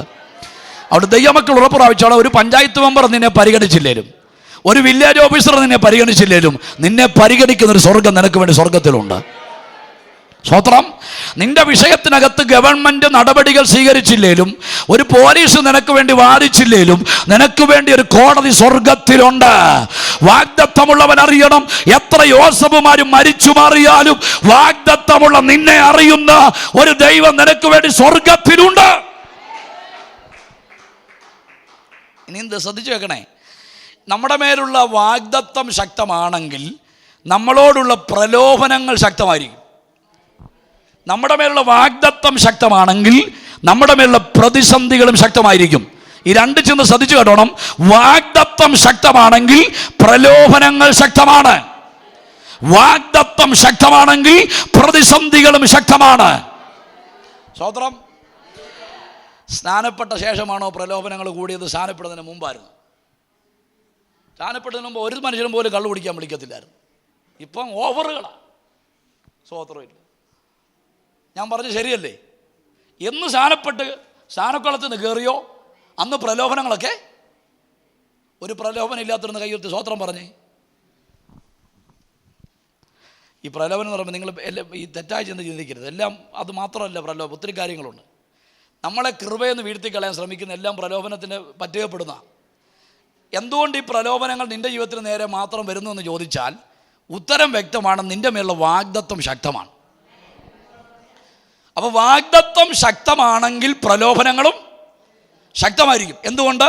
ഈ വാഗ്ദത്തത്തിൽ നമ്മൾ എത്തരുത്, ഈ വാഗ്ദത്തം നമ്മൾ കൈപ്പറ്റരുത്. തെളിവ്, ഉൽപ്പത്തി പുസ്തകം 15-ാം അധ്യായത്തിൽ ഇറങ്ങി വന്ന യഹോവയായ ദൈവം അബ്രഹാമിനോട് പറഞ്ഞു, ആകാശത്തോട്ട് നോക്ക്, നക്ഷത്രങ്ങളെ എണ്ണമെങ്കിൽ എണ്ണിക്കൂ, ഇതുപോലെ പിള്ളേരെ തരാം. കടൽക്കരയിലോട്ട് നോക്ക്, മണൽത്തരികളെ എണ്ണമെങ്കിൽ എണ്ണിക്കൂ, ഇതുപോലെ പിള്ളേരെ തരാം. ഈ ദൂത് കേട്ട ചെങ്ങനായിരിക്കും വീട്ടിലോട്ട് കയറിയത്? ചിരിച്ചോണ്ടാണ് പോയെ? അകത്ത് വല്ലാത്തൊരു വികാരവും സ്വോത്രവും, അന്യഭാഷ എന്നില്ലാത്തൊരു സ്വോത്രം. അല്ലെ പുള്ളി അന്യഭാഷ പറഞ്ഞുകൊണ്ടൊക്കെ കയറുകയുള്ളൂ. ഇങ്ങനെ ആത്മാവിൽ നിറഞ്ഞ് വീട്ടിലോട്ട് ചെല്ലുമ്പോൾ സാറ ഇങ്ങനെ കണ്ണൂരിട്ട് നിൽക്കുക. സ്വോത്രം പോയി, ആരാധനയും പോയി, വിക്ടറിയും പോയി. ഇങ്ങനെ ചില സാറാമാരുണ്ട്. ഒരു സ്വോത്രം പറഞ്ഞ് പുള്ളിക്കാരി വെച്ച് എവിടെ പോയതാ? അത് ദൈവം എന്നെ അങ്ങോട്ട് വിളിച്ച് അങ്ങോട്ട് ചെല്ലാൻ പറഞ്ഞു. ഇപ്പം ഇങ്ങനെ വന്നിട്ട് എന്താ പറഞ്ഞേച്ച് പോയെ? ഇപ്പം ദൈവം ഒന്ന് പറഞ്ഞേച്ച് പറയും, കടൽക്കരയിലെ മണൽത്തരികളെ പോലെ പിള്ളേരെ തരാം, നക്ഷത്രങ്ങളെ പോലെ. പുള്ളിക്കാരി ടോൺ അങ്ങോട്ട് വെച്ച്, ഇങ്ങേര് കുറേ നാളുകൊണ്ട് നമ്മളെ കളിപ്പിക്കുക, പിള്ളേരെ തരാം, പിണ്ണാക്ക് തരാമെന്നും പറഞ്ഞു. ഇന്ന് ഞാൻ പറയുന്ന കേട്ടില്ല, ഞാൻ എൻ്റെ വീട്ടിൽ. സ്തോത്രം. നമ്മുടെ ഇടയിലുണ്ട് അങ്ങനെ. കല്യാണം കഴിച്ചുകൊണ്ട് വന്ന് അന്ന് മുതൽ വീട്ടിൽ പോക്ക. എവിടെ വരെ പോകും? വേണമെങ്കിൽ കട്ടിലെ പോയി കമന്ന് കിടക്കും, 4 മണി എഴുന്നേറ്റ് ഒന്ന് കാപ്പി ഇടും. ഓ സ്വോത്രമില്ല. പിന്നെ ചിലതങ്ങ് പോകും. ആവേശത്തിലിറങ്ങി വെയിറ്റ് ഷർട്ട് ചെന്നപ്പോഴത്തെ പൈസ ഇല്ല പോകാൻ. അങ്ങോട്ടും ഇങ്ങോട്ട് തിരിച്ചു വന്നപ്പോൾ പുള്ളി പോകുമ്പോൾ പോകുന്നില്ലേടി, പോകുന്നില്ല. അപ്പം അങ്ങനെ സൂഹിക്കണ്ടെന്ന്, പൈസ ഇല്ലാത്തതുകൊണ്ടാണ് പോകാനേ. സാറ തുണിയെല്ലാം കൂടെ പായ്ക്ക് നിൽക്കുക, ഇപ്പം വീട്ടിൽ പോകാൻ നിൽക്കുക. ഞാൻ ചോദിച്ചെന്നാ? ഇന്ന് ഞാൻ പറയുന്ന കേട്ടില്ല, ഞാൻ എൻ്റെ വീട്ടിൽ പോകും. പുള്ളി ചോദിച്ചു എന്തുവാ? അച്ഛനിപ്പം 100 വയസ്സായി, എനിക്ക് 90 റണ്ണിങ്ങാണ്. ഇനി അങ്ങോട്ട് പോയാൽ നമ്മൾ എന്നാ പടഞ്ഞു വീണ് മരിക്കും, നമ്മുടെ സ്വത്ത് മൊത്തം ലാസറും. ഞാൻ ഒരു കാര്യം പറയാം. മിസ്രൈമിലോട്ട് നമ്മൾ പോയപ്പോൾ പ്രവാസിയെ പിടിച്ചുകൊണ്ടൊരു പെങ്കൊച്ചുണ്ട്, ഹാഗർ. ചോദിക്കാനും പറയാനും വരും, നമുക്കിപ്പോൾ ഒരു കൊച്ച ആവശ്യം, അവളെ സമീപിച്ചാൽ നമുക്കൊരു കൊച്ചിനെ കിട്ടും, നമ്മുടെ കാര്യങ്ങളൊക്കെ. ഇത് പറയുമ്പോഴും ഇവൻ്റെ തലയിലൊരു വാഗ്ദത്വമുണ്ട്. പുറത്തുനിന്ന് ഒരാൾ പറഞ്ഞാൽ അബ്രഹാം താഴെ വീഴുകയല്ല, പക്ഷെ സാറ പറഞ്ഞാൽ പിശാചൊരുക്കുന്ന കണി കണ്ടോ? നിങ്ങൾ ശ്രദ്ധിച്ചേ.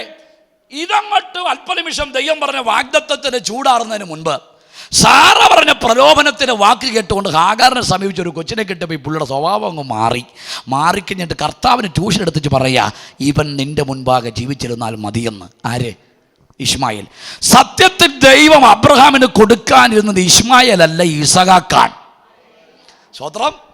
പിന്നെ ഇശ്മായേൽ എങ്ങനെ കിട്ടിയെന്ന് ചോദിച്ചാൽ വാഗ്ദത്തത്തെ മറന്ന് ഷോർട്ട് കട്ട് കയറിയതാ. ശ്രദ്ധിച്ചോണം, താല യുവതലമുറകളും ന്യൂ ജനറേഷനും ദൈവം നിനക്കൊന്ന് കരുതി വെച്ചിട്ടുണ്ട്.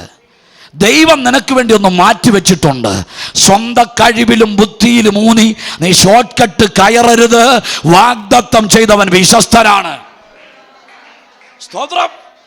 അപ്പൊ ഈ കൊച്ചിനെ അങ്ങോട്ട് കിട്ടിക്കഴിഞ്ഞപ്പോൾ ഇവൻ പറയും, ഇവൻ ഇന്ന് മുമ്പാകെ ജീവിച്ചിരുന്നാൽ മതിയെന്ന്. എന്ന് പറയാൻ എന്നാ? സത്യത്തിൽ ദൈവം അബ്രഹാമിന് കൊടുക്കാനിരുന്നത് ഇശ്മായേൽ അല്ല, പിന്നെ ഇസഹാക്ക. അപ്പം ഇവർ രണ്ടുകൂടെ പേര് പഠിക്കുമ്പോഴാണ് ഈ അബ്രഹാം പറഞ്ഞ പോഷതരം നമുക്ക് മനസ്സിലാവുന്നത്. ഇസഹാക്ക് എന്ന പേരിൻ്റെ അർത്ഥം ചിരി എന്നാണ്. ഇശ്മായേൽ എന്ന പേരിൻ്റെ അർത്ഥം കഴുത എന്നാണ്. അപ്പം ദൈവത്തോട് പറയാ, എനിക്ക് ആ ചിരി വേണ്ട, എനിക്ക് കഴുത മതിയെന്ന്. മനസ്സിലായോ? ദൈവം തരാത്തതെല്ലാം കഴുതയാണ്. സ്വന്തം ബുദ്ധിയിലും കഴിവിലും സ്വന്തം വികാരത്തിലും ഊന്നി ദൈവത്തെ മറന്ന് നീ സമാഹരിച്ചതും നെട്ടിപ്പിടിച്ചതും നേടിയെടുത്തതും എല്ലാം കാട്ടുകഴുതയാണ്. പ്രാർത്ഥിക്കുന്ന മാതാപിതാക്കളെ ഞാൻ വിളിച്ചു പറയാം, നിന്റെ കുടുംബത്തിനകത്ത് കൃപയില്ലാത്തതൊന്ന് വന്നു കയറാതിരിക്കാൻ ആത്മാർത്ഥമായി പ്രാർത്ഥിച്ചോണം. വാഗ്ദത്തത്തെ തകർത്തുകൊണ്ട് നിന്റെ തലമുറയെ ഗതിതിരിച്ചു വിടുന്ന ആ ഇശ്മായേൽ വ്യാപാരങ്ങൾ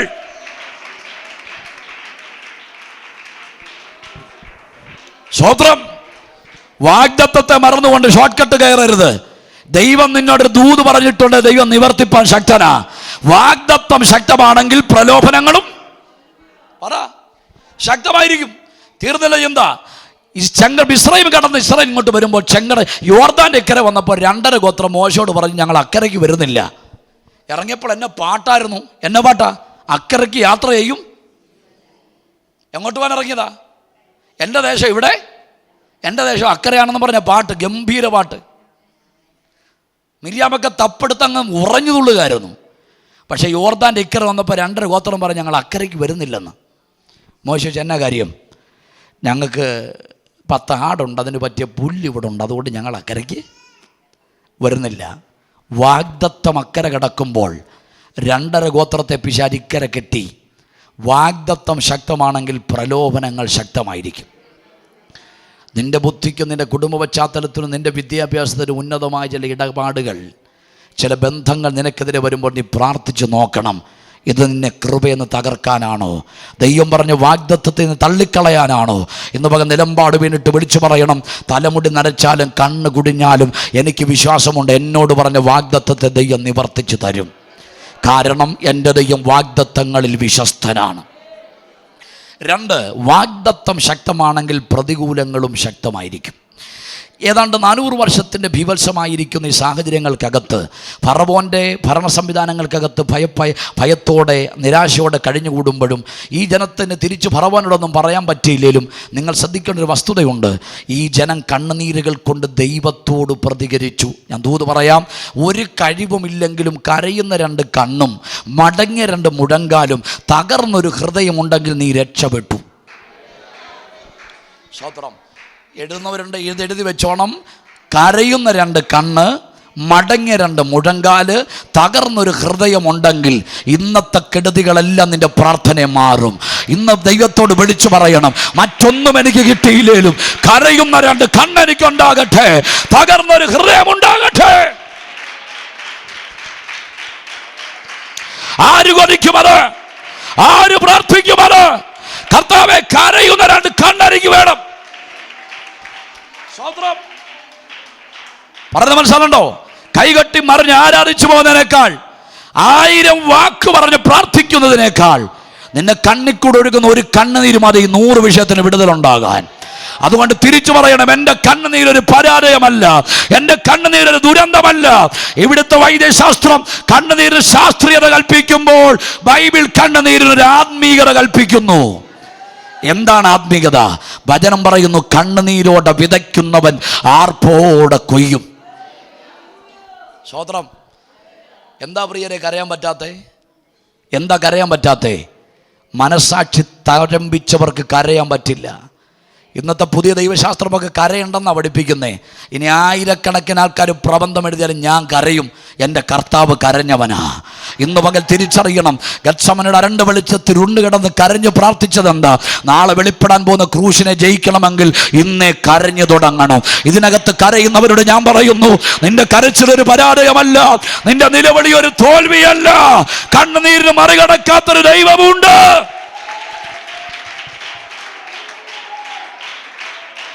സ്തോത്രം, സ്തോത്രം. കണ്ണുനീരിന് വേണ്ടി പ്രാർത്ഥിക്കുന്നവർക്കായി സ്തോത്രം ചെയ്യുക. സ്തോത്രം.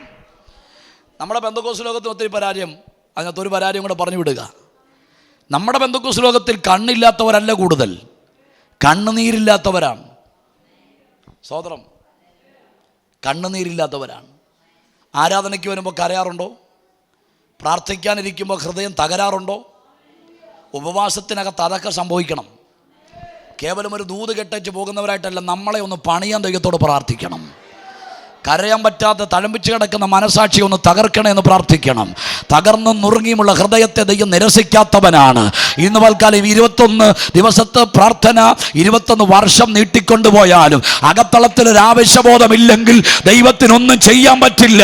അതുകൊണ്ട് ദൈവത്തോട് പറയണം, കരയുന്ന 2 കണ്ണെനിക്ക് തരണമേ.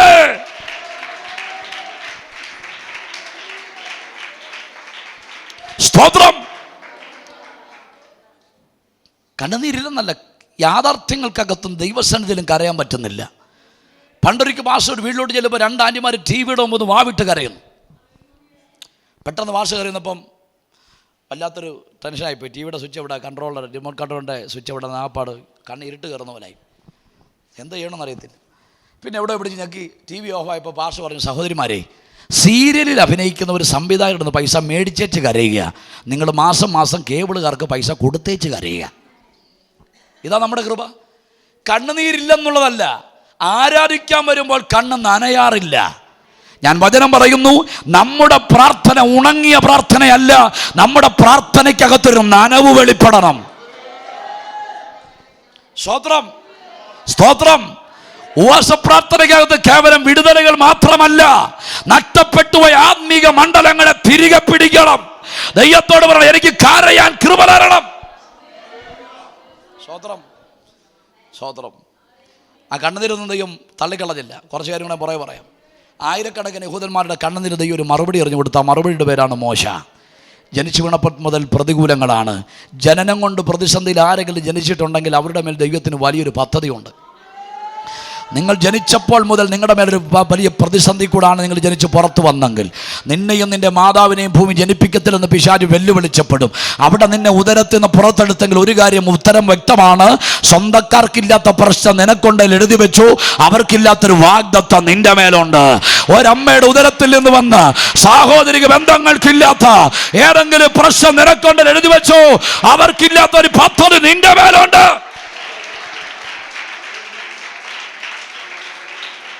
സ്തോത്രം. ഹല്ലേലൂയ. അഹരോൻ ജനിച്ചപ്പോൾ ഉണ്ടാകാത്ത പ്രശ്നം, മിര്യാം ജനിച്ചപ്പോൾ ഉണ്ടാകാത്ത പ്രശ്നം മോശ ജനിച്ചപ്പോൾ ഉണ്ടായി. ഞാൻ ചോദിച്ചു, അഹരോനില്ലാത്ത പ്രശ്നം എന്തിനാ മോശയ്ക്ക്? മിര്യാമിനില്ലാത്ത പ്രശ്നം എന്തിനാ മോശയ്ക്ക്? തമ്പുരാൻ ഇവർക്ക് രണ്ടുപേർക്കും ഇല്ലാത്ത ഒരു കോളിംഗ് മോശയ്ക്കുണ്ട്. നിന്റെ ഏതെങ്കിലും ഒരു തലമുറയ്ക്കില്ലാത്ത ഒരു വർഷത്തിൽ കൂടെ നിന്റെ ഏതെങ്കിലും തലമുറ കടന്നു പോകുന്നെങ്കിൽ എഴുതി വെച്ചാൽ അവരുടെ മേലൊരു വാഗ്ദത്തമുണ്ട്. സ്വത്രം. സൺഡേ സ്കൂൾ പ്രായം മുതൽ കരയുന്നവനാ ഞാൻ. എൻ്റെ കണ്ണുനീരിൻ്റെ വഴക്കം അതാ. സൺഡേ സ്കൂൾ പ്രായം മുതൽ, കൊച്ചുപ്രായം മുതൽ പാസ്കൂടായിരുന്നുകൊണ്ട് ഒത്തിരി തരികിട ജീവിതത്തിന് പോകാൻ പറ്റിയിട്ടില്ല. പാസ്കൂടായിരുന്നു. പാഷമാമ ടീച്ചറായതുകൊണ്ട് പുള്ളി തന്നെ ഉള്ളു. ഞാൻ കൂട്ട് കിടക്കാൻ പോകും, പിന്നെ പുള്ളിയുടെ കൂടെ വിസിറ്റിങ്ങിന് പോകും. സിനിമാ തിയേറ്ററിൽ പോയിട്ടില്ല, ഷാപ്പിനകത്ത് കയറിയിട്ടില്ല, ബാറിനകത്ത് പോയിട്ടില്ല, സിനിമാ തിയേറ്ററിൻ്റെ അകം എന്താ ഞാൻ കണ്ടിട്ടില്ല. പക്ഷേ ഞങ്ങളുടെ പഞ്ചായത്തിൽ കൂടെ പനി പോയാൽ എൻ്റെ മൂക്കിൽ കയറാൻ പോവുകയില്ല. എല്ലാ സ്കൂൾ വർഷം തുറക്കുമ്പോൾ ഒരാഴ്ച കിടപ്പാണ്. പിന്നെ ചെല്ലുന്ന രണ്ടാം ആഴ്ചയാണ്, പിന്നെ കിട്ടുന്ന ബെഞ്ച് പുറകിലാണ്. ഒരു ദിവസം കാലിലൊരു മുള്ളുകൊണ്ട് അത് കീറണമെന്ന് ചെങ്ങന്നൂർ ഹോസ്പിറ്റലിൽ നിന്ന് ഡോക്ടർമാർ പറഞ്ഞ് എന്നെ ടേബിളോട്ട് എടുത്ത് കിടത്തിയപ്പോൾ ഞാൻ കരഞ്ഞുകൊണ്ട് ദൈവത്തോട് ചോദിച്ചു, എന്തിനാ എന്നെ ഇട്ട് ഈ വേദനിപ്പിക്കുന്നേ? കള്ളു കുടിക്കാതിരുന്നാണോ കുഴപ്പം? ബീഡി വലിക്കാതിരുന്നാണോ കുഴപ്പം? ഷാപ്പിൽ പോകാതിരുന്നാണോ കുഴപ്പം? രണ്ട് കണ്ണിക്കൂടി ഇങ്ങനെ കണ്ണു കഴിയുമ്പോൾ തമ്പുരാൻ എൻ്റെ ഹൃദയത്തോട് പറഞ്ഞു, ഞാൻ നിന്നെ മുറിക്കുന്നത് അനേകരുടെ മുറിവുകളെ കെട്ടാനാ. ഇന്ന് പകൽ എഴുതി വെച്ചോണം, അസാധാരണമായ ചില വേദനകളും മുറിവുകളും നിന്നെ വേട്ടയാടുന്നെങ്കിൽ നീ നിമിത്തം ആരൊക്കെയോ മുറിവ് കെട്ടാൻ ദൈവം നിന്നെ പണിതുകൊണ്ടിരിക്കുക. നീ നിമിത്തം ആരൊക്കെയോ അഭിഷേകം പ്രാപിക്കാൻ, നിന്റെ കരത്തിൽ കൂടെ ആരൊക്കെയോ സ്നാനപ്പെടാൻ, നിന്റെ കൈവെപ്പിനാൽ ആരൊക്കെയോ പുറത്തു വരാൻ, നീ നിമിത്തം ആരൊക്കെയോ വിടുവിക്കപ്പെടാൻ എൻ്റെ ദൈവം നിന്നെ പണിയുകയാ. ഹല്ലേലൂയ. സ്തോത്രം. വാഗ്ദത്തമുള്ളവൻ ചലിക്കട്ടെ.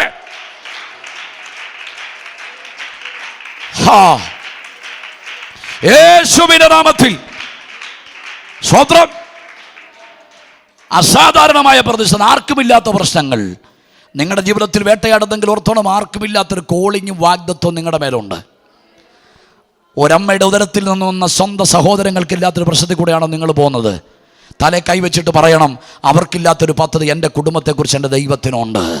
നിരാശപ്പെടല്, തകർന്നു പോകരുത്, ആത്മഹത്യ ചെയ്യരുത്, ജീവിതത്തെ പഴിചാരരുത്, അഭിഷക്തന്മാരെ കുറ്റം പറയരുത്, ദൈവത്തെ വിമർശിക്കരുത്. തൻ്റെ അടുത്തോട് എൻ്റെ മേലൊരു പദ്ധതിയുണ്ട്. വാഗ്ദത്തമുണ്ടെന്ന് പറഞ്ഞ് ദൈവം ഏൽപ്പിച്ച കൊച്ചിനെ വളർത്താൻ കഴിയാതെ വന്നപ്പോൾ അതിനെ കളയാൻ നിർബന്ധിതരായി. ഒത്തിരി കുഞ്ഞുങ്ങളെ കളയുന്ന കണ്ടിട്ടെങ്കിലും ഈ കുഞ്ഞിനെ അങ്ങനെ കളയാൻ മനസ്സ് വരാതെ ഞങ്ങളുടെ കൊണ്ട് പെട്ടകമുണ്ടാക്കി കീല് വെച്ച് നൈൽ നദിയിലേക്ക് കളയാൻ പോകുന്ന ആരാ? അപ്പൻ പോയില്ല, അമ്മ പോയില്ല. ഈ പെങ്കൊച്ചി പെട്ടകം കൊണ്ട് ചുമ്മിപ്പോകുമ്പോൾ വീട്ടിൽ ഓടിച്ച് നമുക്ക് ചോദിക്കാം, അമ്മറമ്മ യോക്കെ ബോധം എന്തിനാ കരയുന്നേ? ഒറ്റ വാക്കിൽ ഉത്തരം പറയും, വാഗ്ദത്തമുണ്ടോ പറഞ്ഞ് ദൈവം ഏൽപ്പിച്ചത് തലമുറ കയ്യിൽ നിന്ന് പോയി. ഇതിനകത്തും കാണും ചില അമ്മറാമ്മമാർ, ഇതിനകത്തും കാണും ചില യോക്കേബുമാർ, തലമുറ കയ്യിൽ നിന്ന് പോയവർ. മറുപടി ഞാൻ പിന്നെ പറയാം. ഞങ്ങളുടെ ഇടയിൽ കൊണ്ടുപോയി പെട്ടകം ബഹിഷ്കരിച്ചു, അവിടെയും അവിടെ വിശ്വാസം അവൾ കൈവിട്ടില്ല. അവൾ പറഞ്ഞത് ഇങ്ങനെ ഒത്തിരി കുഞ്ഞുങ്ങളെ നൈലതി കൊന്നിട്ടുണ്ട്, പക്ഷേ എൻ്റെ വിശ്വാസം എൻ്റെ ആങ്ങളെ ദൈവം എനിക്ക് തിരികെ തരും. ആത്മാവിൽ ഞാൻ പറയാം, നീ നഷ്ടപ്പെട്ടു പോയെന്ന് കരുതിയ ചിലരെ നിനക്ക് വേണ്ടി കർത്താവ് മടക്കി തരാൻ പോകുക. ഒരിക്കലും കടന്നു വരത്തില്ല, നിന്നോടൊപ്പം ആരാധിക്കത്തില്ലെന്ന് പറഞ്ഞ് പിശാച് വിധി എഴുതിയ ചിലരെ തമ്പുരാൻ നിനക്ക് വേണ്ടി മടക്കി തരാൻ പോകുക.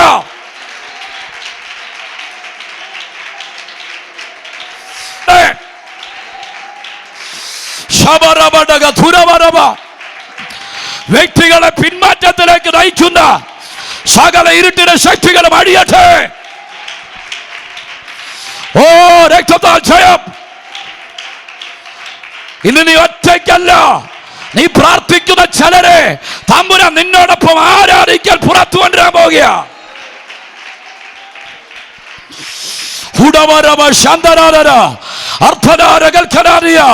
ആത്മാവിൽ പറ, ഒരു കുളമ്പ് പോലും മിസ്രൈമിൽ ശേഷിക്കാൻ അനുവദിക്കാതെ അതിനെ പുറത്തു കൊണ്ടുവരുന്ന ദൈവത്തിന്റെ മഹത്വം ചലിക്കട്ടെ.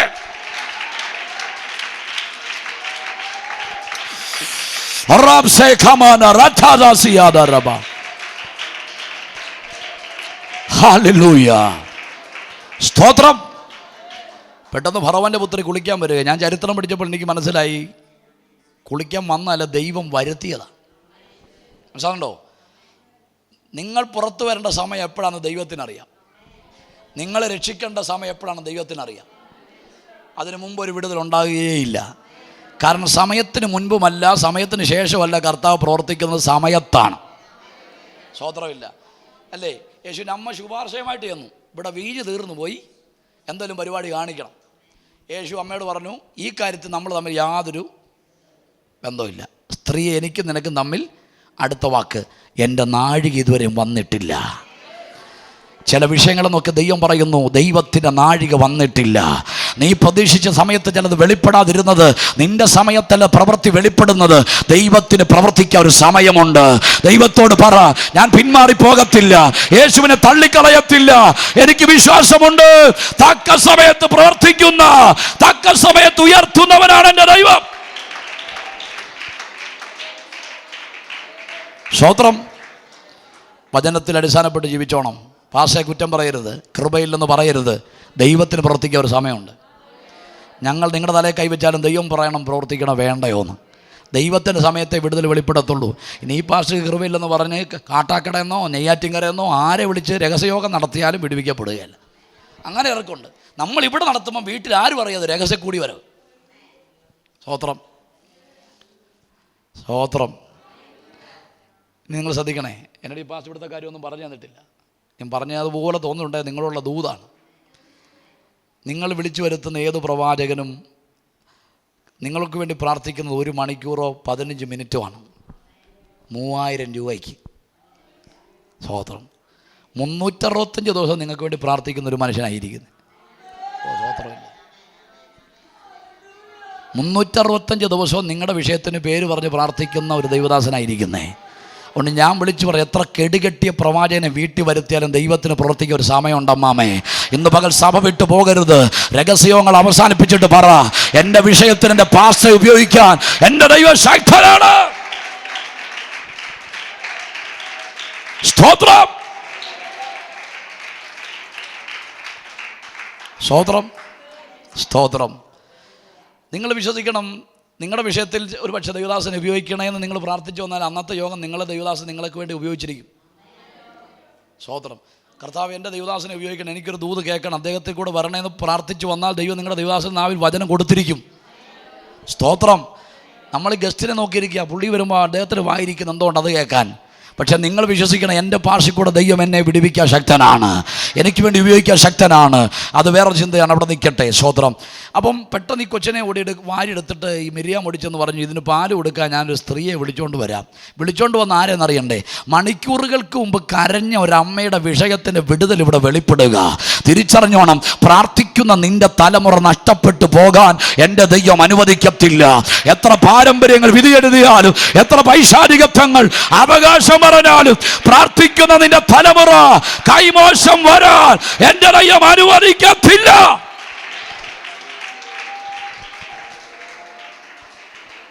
സ്തോത്രം.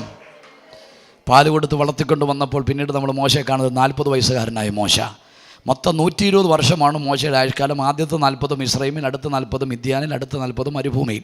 അതെല്ലാം വലിയ പ്രസംഗമാണ്. ആദ്യത്തെ 40 രാജകുമാരനായ മോശ, അടുത്ത 40 ഇടയനായ മോശ, സമാപനത്തിലെ 40 പ്രവാചകനായ മോശ. ദൈവത്തിന് വേണ്ടത് രാജകുമാരനെയല്ല, ദൈവത്തിന് വേണ്ടത് ഇടയനെയല്ല, ദൈവത്തിന് വേണ്ടത് ഒരു അഭിഷക്തനെയാണ്. രാജാവാകേണ്ടവന് ദൈവം ഇടയനാക്കിയതിൻ്റെ കാര്യം എന്താണെന്ന് ചോദിച്ചാൽ അവനൊരു അഭിഷക്തനെ കണ്ടോണ്ടാ. ദൂത് ശ്രദ്ധിച്ചോട്ടോ, നീ കളക്ടറോ MBA-കാരനോ MBBS-കാരനോ ആണെങ്കിൽ നിൻ്റെ മേലൊരു അഭിഷക്തനെ കണ്ടിട്ടുണ്ടെങ്കിൽ തമ്പുരാൻ നിന്നെ ഇടയനാക്കിയിരിക്കും. സ്തോത്രം. രാജാവാകേണ്ടവനെ ദൈവം ആരാക്കി? ഇടയനാക്കി അഭിഷേകം പകർന്ന് ഹോരേബിൻ്റെ മലമടക്കിൽ ദൈവത്തിൻ്റെ പ്രത്യക്ഷത പ്രാപിച്ചു. നിങ്ങൾ ശ്രദ്ധിച്ച് കേൾക്കണമേ. സ്തോത്രമല്ലേ, എന്തെന്നറിയാൻ അടുത്തടുത്ത് ചെന്നപ്പോൾ കണ്ടത്, ഒരുപക്ഷെ ഈ യോഗത്തിന് നീ വന്നത് എന്താ ഇവിടെ നടക്കുന്നെന്നറിയാനാ. പക്ഷെ നിന്റെ വരവിനകത്തൊരു ഉദ്ദേശശുദ്ധി ഉണ്ടെങ്കിൽ ഇടയനായിട്ട് കയറിയവൻ ഇറങ്ങി വന്നത് പ്രവാചകനായിട്ടാ. ഇന്ന് പകൽ ആത്മാവ് ഞാൻ വിളിച്ചു പറയാം, നീ അബദ്ധം പറ്റി ഇതിനകത്ത് വന്നതല്ല, തമ്പുരാൻ നിന്നെ കൊണ്ടുവന്നത്. ഈ യോഗത്തിന് സമാപനത്തിൽ ഇന്ന് രാത്രി തിരിച്ചറിയണം, ബലഹീനതയോട് കയറിയ നീ ഒരു ബലത്തോടെ പുറത്തു വരികയാ. സ്തോത്രം. ദൈവ സാന്നിധ്യത്തെ വിശ്വസിക്കുന്നവരുണ്ടോ? ദൈവത്തിന് ഇടപെടലിൽ വിശ്വസിക്കുന്നവരുണ്ടോ? ദൈവമായിട്ടൊരു ആന്തരികമായ ആഭ്യന്തരമായ ഇടപെടലിൽ കൊതിക്കുന്നവരുണ്ടോ? ഇടയനായിട്ട് കയറിയവൻ ഇറങ്ങിയത് പ്രവാചകനായിട്ടാ. സ്തോത്രം. സ്തോത്രം. കയറിയത് പരിമിതിയില, ഇറങ്ങി വന്നത് പൂർണ്ണതയോടാ. കയറിപ്പോയത് പരിമിതിക്കകത്ത്, ഇറങ്ങി വന്നത് പൂർണ്ണതയോടാണെങ്കിൽ ഈ പ്രാർത്ഥനയ്ക്കകത്ത് വെളിപ്പെടുന്ന ദൈവ സാന്നിധ്യം അനുഭവിക്കുന്നവരോട് ഞാൻ പറയുന്നു, നിന്റെ പരിമിതികളെ പൊളിക്കാൻ, നിന്റെ പോരായ്മകളെ പരിഹരിച്ച് നിന്നെ ഒരു അഭിഷക്തനാക്കി, നിന്നെ ഒരു അഭിഷേകമുള്ളവളാക്കി പുറത്തെടുക്കാൻ ദൈവത്തിന്റെ സാന്നിധ്യം. ആഹാ ഹാ സാധമറ ബാസിയാദര.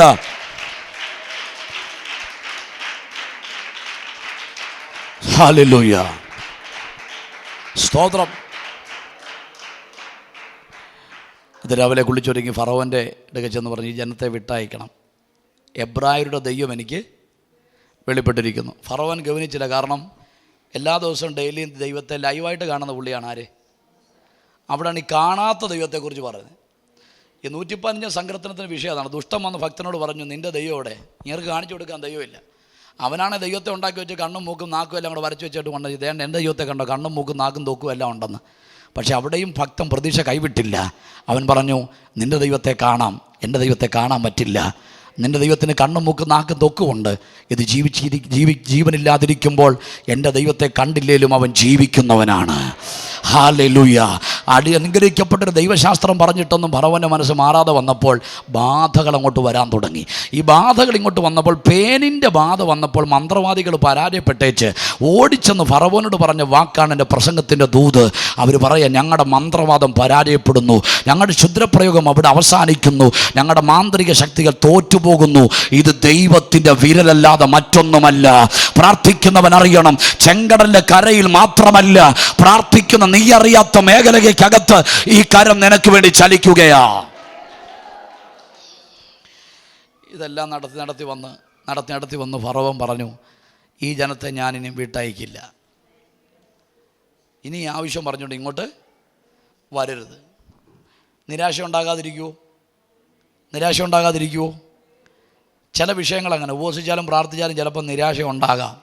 പക്ഷെ ഞാൻ പറയുന്നു, 2024 വെളിപ്പെട്ട് 25 ദൈവം തന്നെ വിടുവിച്ചിരിക്കും. സ്തോത്രം. തമ്പുരാൻ പറഞ്ഞു, നീ ചെയ്യാനുള്ളതെല്ലാം നീ ചെയ്തു, ഇനി ഞാൻ ചിലത് ചെയ്യാൻ പോകുകയാ. ഉപവാസം നമ്മുടേതാണെങ്കിൽ അതിൻ്റെ മറുപടി ദൈവം നമുക്ക് തരുന്നതാ. പ്രാർത്ഥന നമുക്കുള്ളതാണ്, അതിൻ്റെ റിസൾട്ട് ദൈവം തരുന്നതാ. ഇന്ന് വക ദൈവത്തോട് പറ, ഇവിടെ വന്നിരുന്ന് വിയർപ്പൊടുക്കുന്ന, ഇവിടെ നടുകടയ്ക്കുന്നൊന്നും വെറുതെ ആകത്തില്ല.